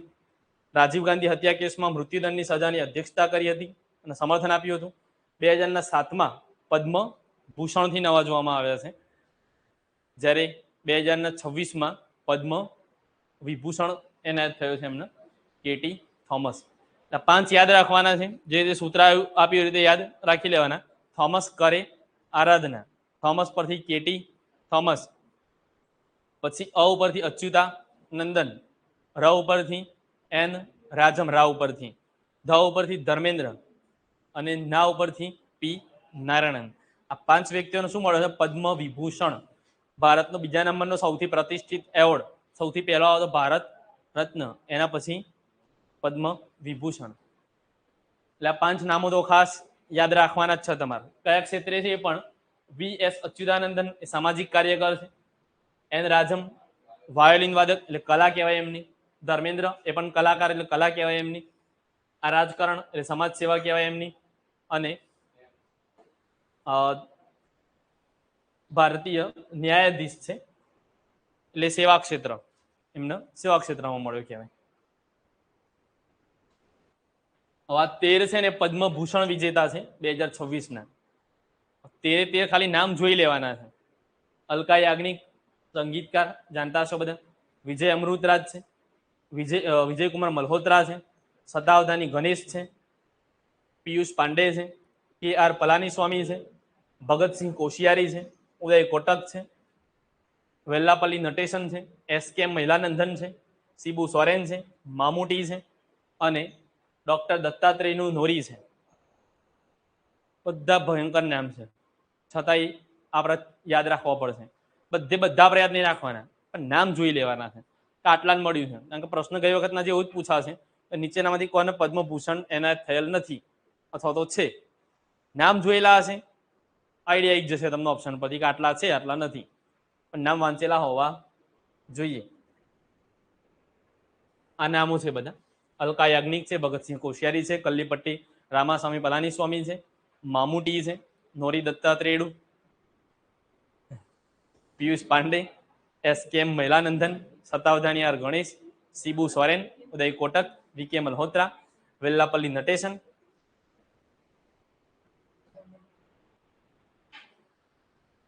વિજય અમૃતરાજ રમતગમત ક્ષેત્રે.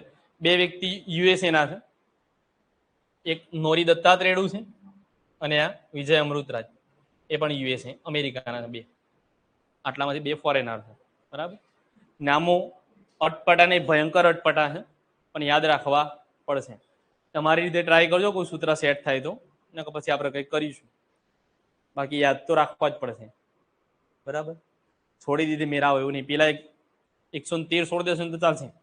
એમાંથી આપણે 7 જ યાદ રાખવાના. એક રોહિત શર્મા, એક હરમનપ્રીત કૌર અને 5 ગુજરાતી છે.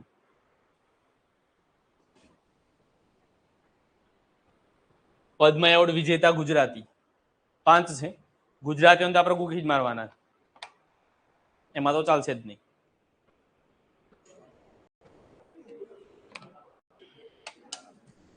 અને યાદ રહી જાય એવા જ છે. અરવિંદ વૈદ, આ કોણ છે? તો ગુજરાતી ફિલ્મોમાં કલાકાર છે અરવિંદ વૈદ.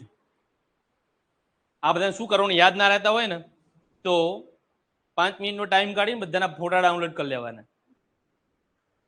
એટલે ફોટાથી જોશો ને એટલે યાદ રહી જશે ઇઝીલી. હા, અરવિંદ વૈદ ને પેલો પિક્ચરમાં આવતો તે કલા ક્ષેત્રે. ધાર્મિકલાલ ચુનીલાલ પંડ્યા કલા ક્ષેત્રે કઈ કલામાં માહિર હતા? માણભટ્ટ કહેવાય છે. માણભટ્ટ કયા સાહિત્ય પ્રકાર માટે પ્રસિદ્ધ હતા?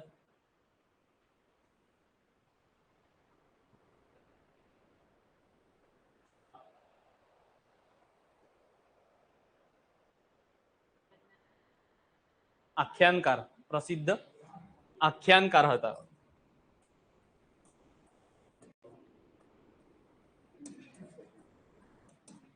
માણભટ્ટ તરીકે ઓળખાય છે ધાર્મિકલાલ ચુનીલાલ પંડ્યા. મીર હાજીભાઈ કાસમભાઈ, જેમને હાજી રમકડું કહે છે શોર્ટમાં, એમનું ટૂંકું નામ છે હાજી રમકડું. અને શાના માટે પ્રસિદ્ધ હતા? તબલા વાદક છે, પ્રસિદ્ધ તબલા વાદક છે. હાજીભાઈ કાસમભાઈ.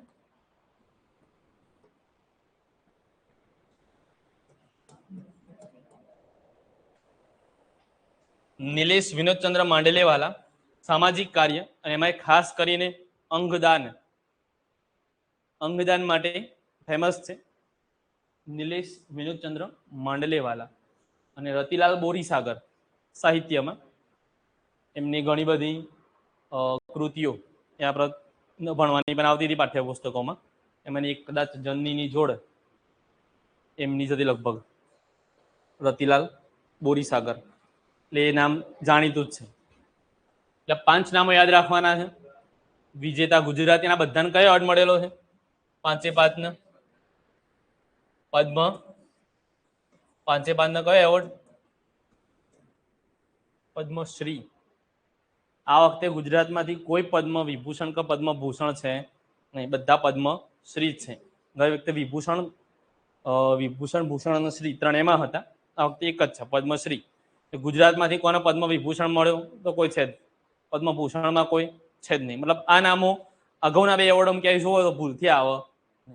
આ 5 નામ ક્યાં આવે? પદ્મશ્રીમાં જ આવે. અરવિંદ વૈદ્ય, ધાર્મિકલાલ ચુનીલાલ પંડ્યા, મીર હાજીભાઈ કાસમભાઈ, નિલેશ વિનોદચંદ્ર માંડલેવાલા, રતિલાલ બોરીસાગર. સાહિત્ય અને શિક્ષણ ક્ષેત્રે.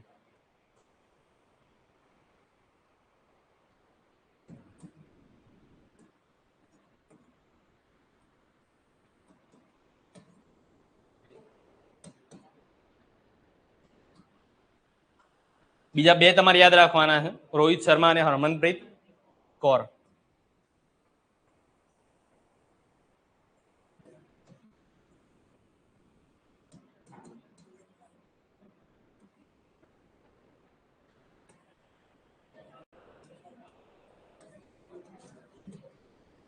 આ બંનેને પણ પદ્મશ્રી એવોર્ડથી નવાજવામાં આવ્યા છે. એટલે પદ્મ પુરસ્કારો યાદ રાખવાના છે. ટોટલ પદ્મ પુરસ્કારો કેટલા? 131. એમાંથી પદ્મ વિભૂષણ કેટલા? 5. પદ્મભૂષણ કેટલા? અને પદ્મશ્રી કેટલા? 113. પદ્મ વિભૂષણમાં 5 નામો યાદ રાખવાના છે. એમાં પહેલું કેટી થોમસ, પછી અચ્યુતા નંદન, પછી એન રાજમ, ધર્મેન્દ્ર અને નારાયણ. બરાબર, આ 5 નામો આ રીતે સૂત્રથી યાદ રાખી લેશું. પછી પેલા 13 પદ્મભૂષણ જોઈ લેવાના. આ 5 ગુજરાતી: અરવિંદ વૈદ્ય, ધાર્મિકલાલ ચુનીલાલ પંડ્યા, મીર હાજીભાઈ કાસમભાઈ, નિલેશ વિનોદચંદ્ર માંડલેવાલા અને Ratilal Borisagar. Data privacy day એટલે કે માહિતી ગોપનીયતા દિવસ.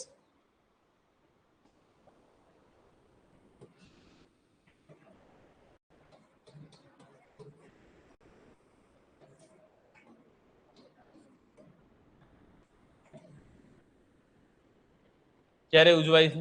તો 28 જાન્યુઆરી.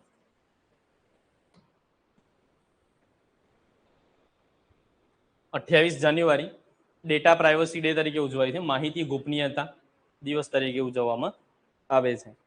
આ દિવસ બીજા કયા દિવસ તરીકે ઉજવાય છે?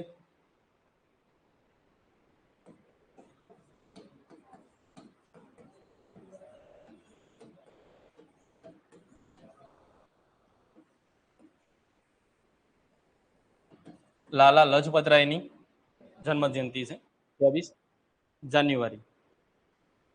લાલા લજપતરાયની જન્મ જયંતિ છે. એમનું મૃત્યુ કોનો વિરોધ કરવામાં થયેલો? Simon commission.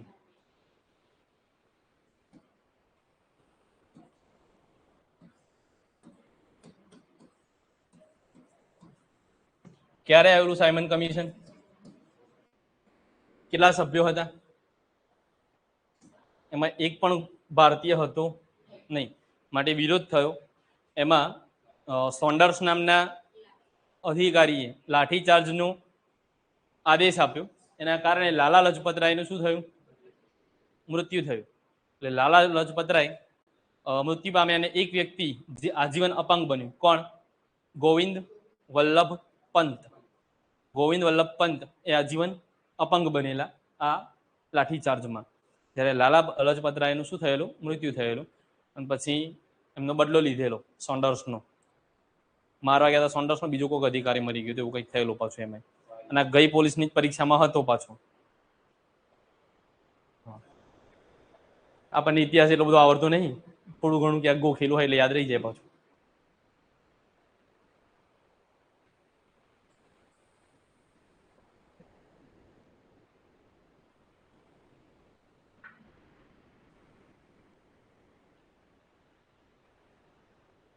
દિવસો ફરી યાદ કરાવો. 1 જાન્યુઆરી વૈશ્વિક પરિવાર દિવસ, 4 જાન્યુઆરી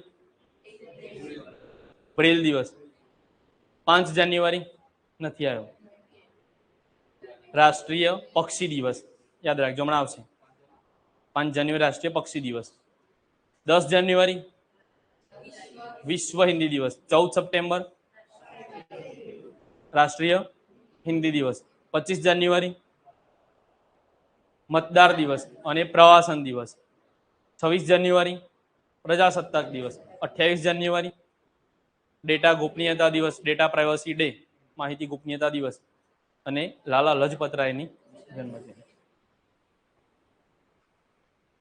ભારતનો પ્રથમ હ્યુમેનોઇડ રોબોટ જેનું નામ છે ASC અર્જુન, કઈ જગ્યાએ મૂકવામાં આવ્યો છે? તો વિશાખાપટ્ટનમના રેલવે સ્ટેશન પર ASC અર્જુન નામનો રોબોટ મૂકવામાં આવ્યો છે, જે મુસાફરોને મદદ કરશે, એમને જે જરૂર પડશે એમાં. નામ યાદ રાખજો, ASC અર્જુન. ભારતનો પ્રથમ હ્યુમનોઇડ રોબોટ નામ છે એનું ASC અર્જુન.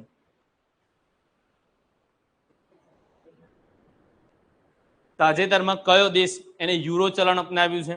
તો બલ્ગેરિયા.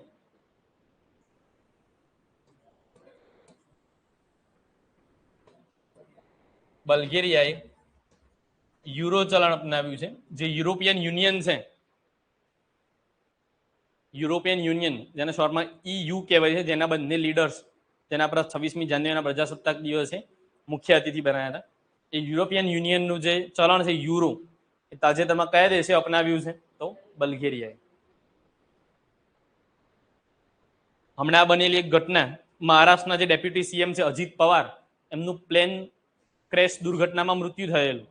એના થોડા દિવસ પછી એમના પત્ની સુનેત્રા પવાર એમના મહારાષ્ટ્રના પ્રથમ મહિલા ડેપ્યુટી CM બનાવવામાં આવ્યા છે. બે ઘટનાઓ યાદ રાખીશું. પહેલા મહારાષ્ટ્રના ડેપ્યુટી CM અજીત પવારનું નિધન થયેલું. શામાં? પ્લેન દુર્ઘટનામાં. આવું જ અગાઉ પણ આપણા ગુજરાતના પૂર્વ મુખ્યમંત્રી વિજયભાઈ રૂપાણીનું પણ અમદાવાદ પ્લેન દુર્ઘટનામાં મૃત્યુ થયેલું. એના પછી અજીત પવારના પત્ની છે સુનેત્રા પવાર, એમને શું બનાવ્યા છે? તો મહારાષ્ટ્રના પ્રથમ મહિલા ડેપ્યુટી CM બનાવ્યા છે, સુનેત્રા પવાર. જે પ્રજાસત્તાક દિવસ 77મો હતો, એમાં દરેક વખતે દરેક રાજ્ય પોતાનું ટેબ્લો એટલે કે ઝાંખી રજૂ કરે છે કર્તવ્ય પથ ઉપર, અને એમાં અલગ અલગ એવોર્ડ આપવામાં આવે છે જજ દ્વારા. કોને કયો એવોર્ડ મળ્યો ને એ આપણે યાદ રાખવાનું છે. તો પીપલ્સ ચોઇસ,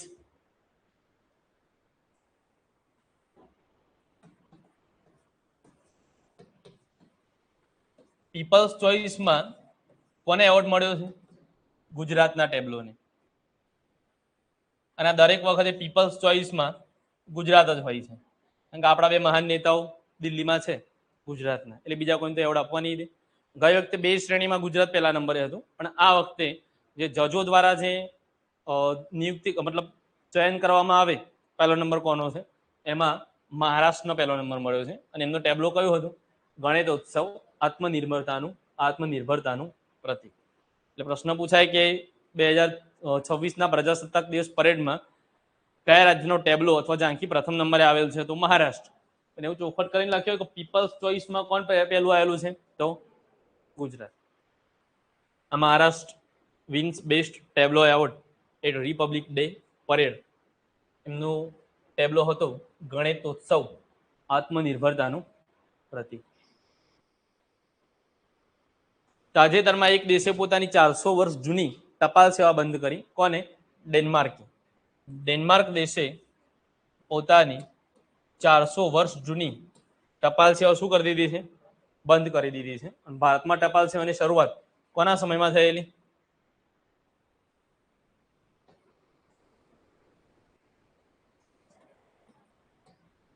ડેલ હાઉસી. ડેલ હાઉસીના સમયમાં ભારતમાં ટપાલ સેવાની શરૂઆત થયેલી.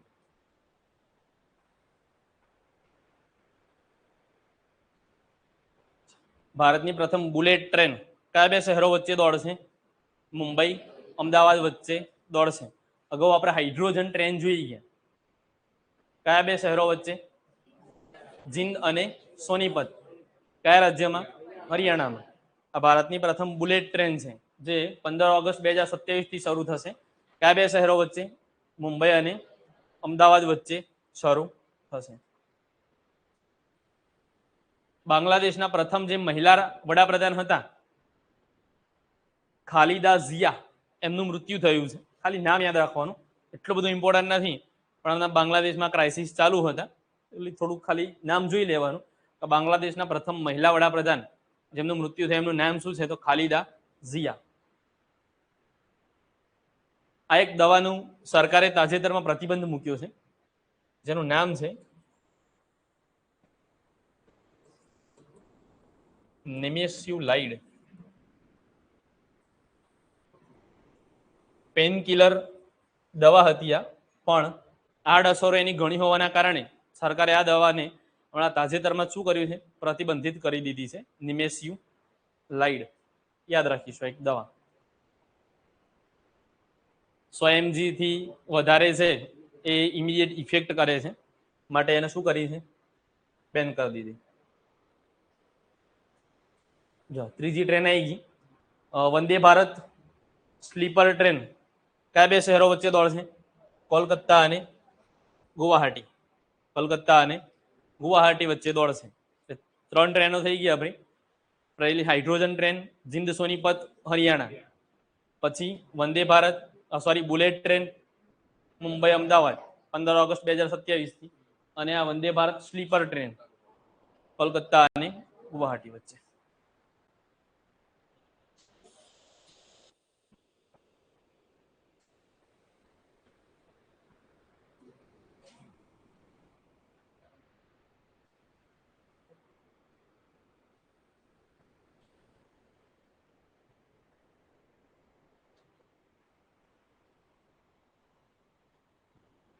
આવી ગયું પક્ષી દિવસ. રાષ્ટ્રીય પક્ષી દિવસ 5 જાન્યુઆરી.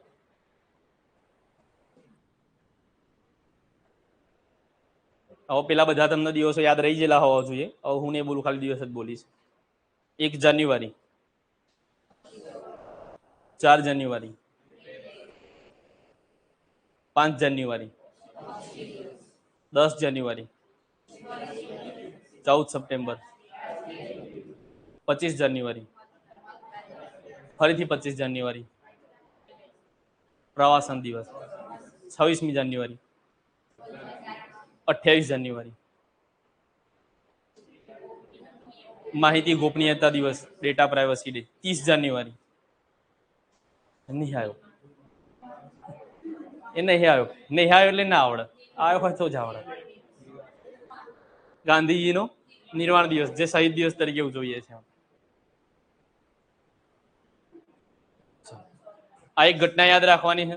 તેલંગાણા રાજ્યએ તાજેતરમાં જે એક નિયમ છે કે 2 કરતા વધારે બાળકો હોય તો તમે ચૂંટણીમાં ફોર્મ ભરી શકો નહીં. એ જે નિયમ છે એ પ્રતિબંધને દૂર કર્યો છે. કોને દૂર કર્યો છે? તેલંગાણા રાજ્ય. તેલંગાણા રાજ્યએ જે ચૂંટણીઓ છે લોકલ બોડીઝ એટલે પંચાયત, નગરપાલિકા, આ ચૂંટણીઓમાં જે 2 બાળકોનો પ્રતિબંધ વાળો નિયમ છે એને શું કર્યો છે? રદ કર્યો છે. ચીફ મિનિસ્ટર ઓફ તેલંગાણા, મુખ્યમંત્રી કોણ છે? રેવંત રેડ્ડી. અને ગવર્નર ઓફ તેલંગાણા, રાજ્યપાલ કોણ છે? શિવ પ્રતાપ શુક્લા. શિવ પ્રતાપ શુક્લા. અગાઉના બધા મુખ્યમંત્રી, રાજ્યપાલ યાદ રહી ગયા એવી આશા રાખું. આસામ રાજ્યપાલ લક્ષ્મણ પ્રસાદ. ઓડિશા રાજ્યપાલ હરિબાબુ કંભમપતિ. કેરળમ પિનારાઈ વિજયન. રાજ્યપાલ રાજેન્દ્ર આલેકર. સરસ, 3 ના તો તમને યાદ રહી ગયા. તેલંગાણાના રેવંત રેડ્ડી અને ગવર્નર છે શિવ પ્રતાપ શુક્લા. ભારતનું પ્રથમ પ્રદૂષણ નિયંત્રિત કરતું જહાજ છે સમુદ્ર પ્રતાપ. ભારતનું પ્રથમ પ્રદૂષણ નિયંત્રિત કરતું જહાજ છે જેનું નામ છે સમુદ્ર પ્રતાપ. નામ યાદ રાખીશું. દરિયામાં જે પ્રદૂષણ થતું હોય એને નિયંત્રિત કરવા માટેનું જહાજ કયું છે ભારતનું સૌથી પહેલું? તો સમુદ્ર પ્રતાપ. હેનલે passport index. ઘણા બધા ઇન્ડેક્સ આપણે યાદ રાખવાના થશે. હંગર ઇન્ડેક્સ આવશે, કરપ્શન પરસેપ્શન ઇન્ડેક્સ આવશે. આ એક પહેલો આપણે યાદ રાખી લઈશું. હેનલે પાસપોર્ટ ઇન્ડેક્સમાં ભારતનો ક્રમ કયો છે? જ્યારે પહેલા ક્રમે કયો દેશ છે? સિંગાપોર. અને વર્ષોથી સિંગાપોર જ પહેલા ક્રમે છે એટલે ઇઝીલી યાદ રહી જશે. ભારતનો ક્રમ 80મો છે. મતલબ ભારતનો વ્યક્તિ એનો પાસપોર્ટ એટલો સ્ટ્રોંગ છે કે વિઝા વગર 55 જેટલા દેશોમાં ફરી શકે. સિંગાપોરનો પાસપોર્ટ તો 180 જેટલા દેશોમાં વગર વિઝાએ ફરી શકે એટલો સ્ટ્રોંગ છે. સૌથી છેલ્લે છે અફઘાનિસ્તાન. કોઈના દેશમાં જવું નહીં, કોઈને પહેવા દેવા નહીં, કારણ કે ત્યાં તાલિબાની શાસન છે અત્યારે અફઘાનિસ્તાનમાં. ભારતનો ક્રમ યાદ રાખીશું. 80મા ક્રમે છે. શામાં? Henley passport index. Punjab agriculture university, શોર્ટમાં PAU, પંજાબ એગ્રીકલ્ચર યુનિવર્સિટી જે લુધિયાનામાં આવેલી છે એને બ્રિક્સ નેટવર્ક યુનિવર્સિટીમાં સ્થાન મળ્યું છે. ખાલી જોઈ લેવાનું છે, આને બહુ ડિટેલમાં પડવાનું નથી. બ્રિક્સ દેશોની જે યુનિવર્સિટી છે બ્રિક્સ નેટવર્ક યુનિવર્સિટી, એમાં સ્થાન કોને મળ્યું છે? Punjab agriculture university Ludhiana. પેસા એક્ટ, પેસા અધિનિયમ, એનું પૂરું નામ અહીંયાથી ચાલુ થશે. Panchayat extension to the schedule areas act. Act કયા વર્ષે લાવવામાં આવેલો એ યાદ રાખીશું. 1996માં લાવવામાં આવેલો. હાલમાં કયા રાજ્યમાં લાગુ કરવામાં આવેલો છે? ઝારખંડમાં લાગુ કરવામાં આવ્યો છે. કોની ભલામણથી આ એક્ટ આવેલો છે? કોણ લાવેલું છે? દિલીપ ભુરિયા સમિતિ. પેસા એક્ટ શાના લગતો છે? તો આદિવાસી વિસ્તારોમાં જે જંગલ જમીન અને જંગલની પેદાશો છે એમના ઉપર એ આદિવાસીઓને એમના હક મળે એ માટેનો એક્ટ છે પેસા એક્ટ. મતલબ ત્યાંની જે લોકલ બોડી છે, પંચાયત છે, એ નિર્ણય લે છે આ વિશેના. તો આ જંગલ પેદાશોનો ઉપયોગ એ ગામના લોકો કરશે નહીં કરે એના માટે. Panchayat extension to the schedule areas act. વર્ષ યાદ રાખીશું ખાસ 1996. ભૂતકાળમાં પૂરું નામ પૂછાઈ ગયેલું છે, યાદ રાખીશું. Panchayat extension to the schedules area act 1996. Sikkim રાજ્યના તાજેતરમાં પોલીસ કલર એવોર્ડ આપવામાં આવ્યો છે.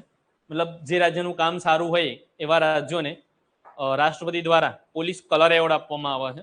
લગભગ 2018-19માં ગુજરાતના પણ પોલીસ કલર એવોર્ડ મળી ગયેલો છે. અને આ 15મું રાજ્ય કોણ બન્યું છે? સિક્કિમ, જેને કયો એવોર્ડ મળેલો છે? પોલીસ કલર એવોર્ડ મળેલો છે. વર્ષ એક્ઝેક્ટ યાદ નથી પણ મળી ગયેલો. નંબર નહીં. 23 જાન્યુઆરી પરાક્રમ દિવસ. કોનો જન્મદિવસ છે? સુભાષચંદ્ર બોઝ. 23 જાન્યુઆરી 1897 ઓડિશાના કટક ખાતે જન્મ થયેલો. પિતા એમના રાય બહાદુર જાનકીનાથ, માતા એમની પ્રભાવતી દેવી. અને 1897 ઓડિશાના કટક ખાતે એમનો જન્મ થયેલો. સુભાષચંદ્ર બોઝ એમના પિતા એ અંગ્રેજો વખતે અંગ્રેજોના કોઈ ખાતામાં નોકરી કરતા હતા, એટલે એમના છોકરાને કોઈ સારો અધિકારી બનાવવા માંગતા હતા, એટલે એમને ભણવા માટે વિદેશ મોકલ્યા હતા સુભાષચંદ્ર બોઝને. એમને લંડનમાં રહી અને યુપીએસસી, એ વખતે ICS કહેવાતી, ઇન્ડિયન સિવિલ સર્વિસની પરીક્ષાની તૈયારી કરી અને 4થા નંબરે લગભગ પાસ પણ કરી. પણ ભારત આવ્યા પછી થોડો સમય નોકરી કર્યા પછી એમને ખબર પડી કે અંગ્રેજો ભારતીય લોકો જોડે ખૂબ જ જુલમ કરે છે, એટલે એમને નોકરી છોડી દીધી અને ગાંધીજી સાથે જોડાઈ ગયા. પછી કોંગ્રેસમાં જોડાયા. 1938માં હરિપુરા અધિવેશનમાં કોંગ્રેસના અધ્યક્ષ બને. 1939માં ફરીથી કોંગ્રેસના પ્રમુખ માટેની ચૂંટણી થઈ. એમાં ગાંધીજીએ પોતાનો ઉમેદવાર ઉભો રાખ્યો, પટ્ટાભી સીતારામૈયા. સામે ઉભા રહ્યા સુભાષચંદ્ર બોઝ, ગાંધીજીનો પ્રતિનિધિ હોવા છતાં પટ્ટાભી સીતારામ અહીંયા હારી ગયા અને સુભાષચંદ્ર બોઝ જીતી ગયા. એટલે ગાંધીજી અને સુભાષચંદ્ર બોઝ વચ્ચે મતભેદ થઈ ગયા. એટલે પછી થોડા સમય પછી સુભાષચંદ્ર બોઝે શું આપી દીધું? રાજીનામું આપી દીધું અને વિદેશ જતા રહ્યા. ત્યાં જઈ આઝાદ હિંદ ફૌજની રચના કરી. જર્મનીમાં જઈ અને ત્યાંથી રેડિયો ઉપર જાહેર કર્યું અમે આઝાદ છીએ અને અંગ્રેજો સામે લડી જ લેવાનું છે. હિટલર જોડે જઈને મદદ માગી. પછી રાસ બિહારી બોઝ એમને જે આઝાદ હિંદ ફૌજની રચના કરી હતી, ફોરવર્ડ બ્લોક એ સુભાષચંદ્ર બોઝે રચના કરેલી. જ્યારે રાસ બિહારી બોઝે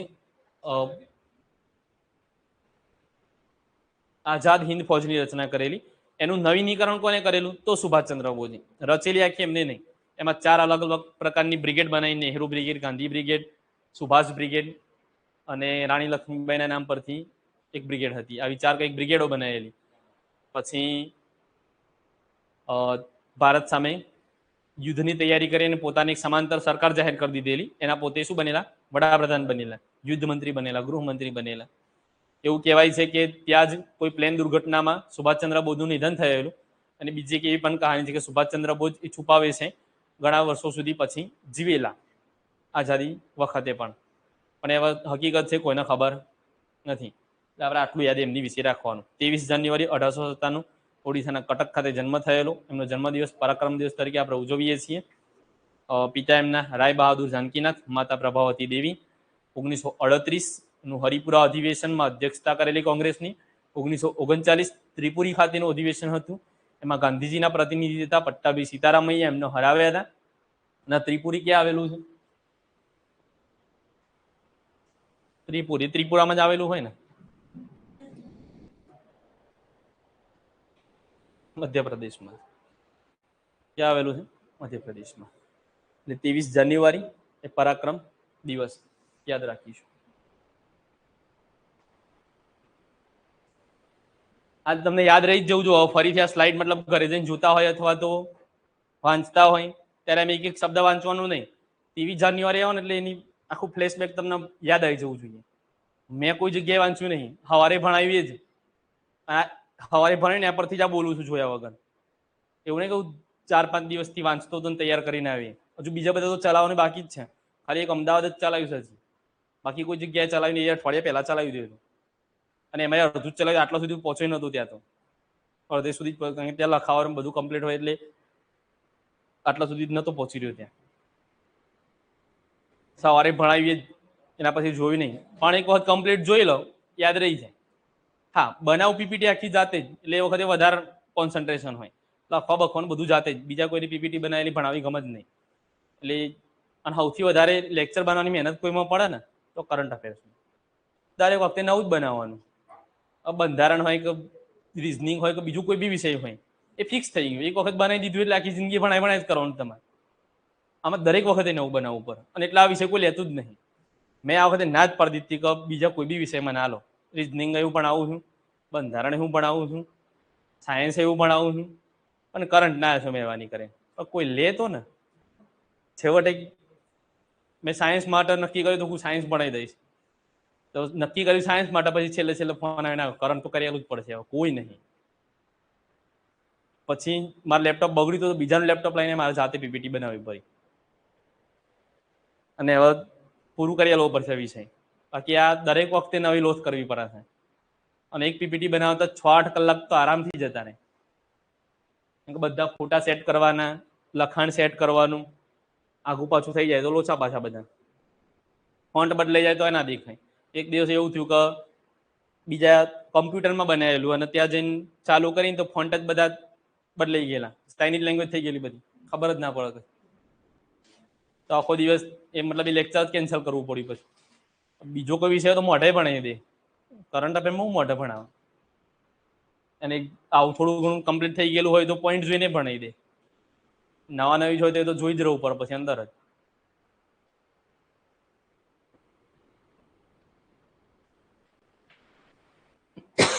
આ પણ એક ગુજરાતનું છે એટલે અગત્યનું છે, યાદ રાખીશું. ભારતનો પ્રથમ ઇન્ટિગ્રેટેડ પ્રાઇવેટ સેટેલાઇટ પ્લાન્ટ નો શિલાન્યાસ કઈ જગ્યાએ થયો છે? સાણંદ ખાતે. મતલબ જે પ્રાઇવેટ સેટેલાઇટના ભાગો છે એ કઈ જગ્યાએ બનશે? સાણંદ ખાતે બનશે. ગુજરાત માટે આપણે 3 અગત્યની વસ્તુ જોઈ ગયા. એક એઆઈ રિસર્ચ સેન્ટર ક્યાં? Gift City Gandhinagar. બીજું BS4 લેવલની લેબોરેટરી પેથાપુર. અને આ ઇન્ટિગ્રેટેડ પ્રાઇવેટ સેટેલાઇટ પ્લાન્ટ તો સાણંદ ખાતે. બરાબર. અને આનો ઉલ્લેખ પણ પાક્ષિકમાં છે એટલે ખાસ યાદ રાખીશું. અહીંયા સુધી રાખીએ.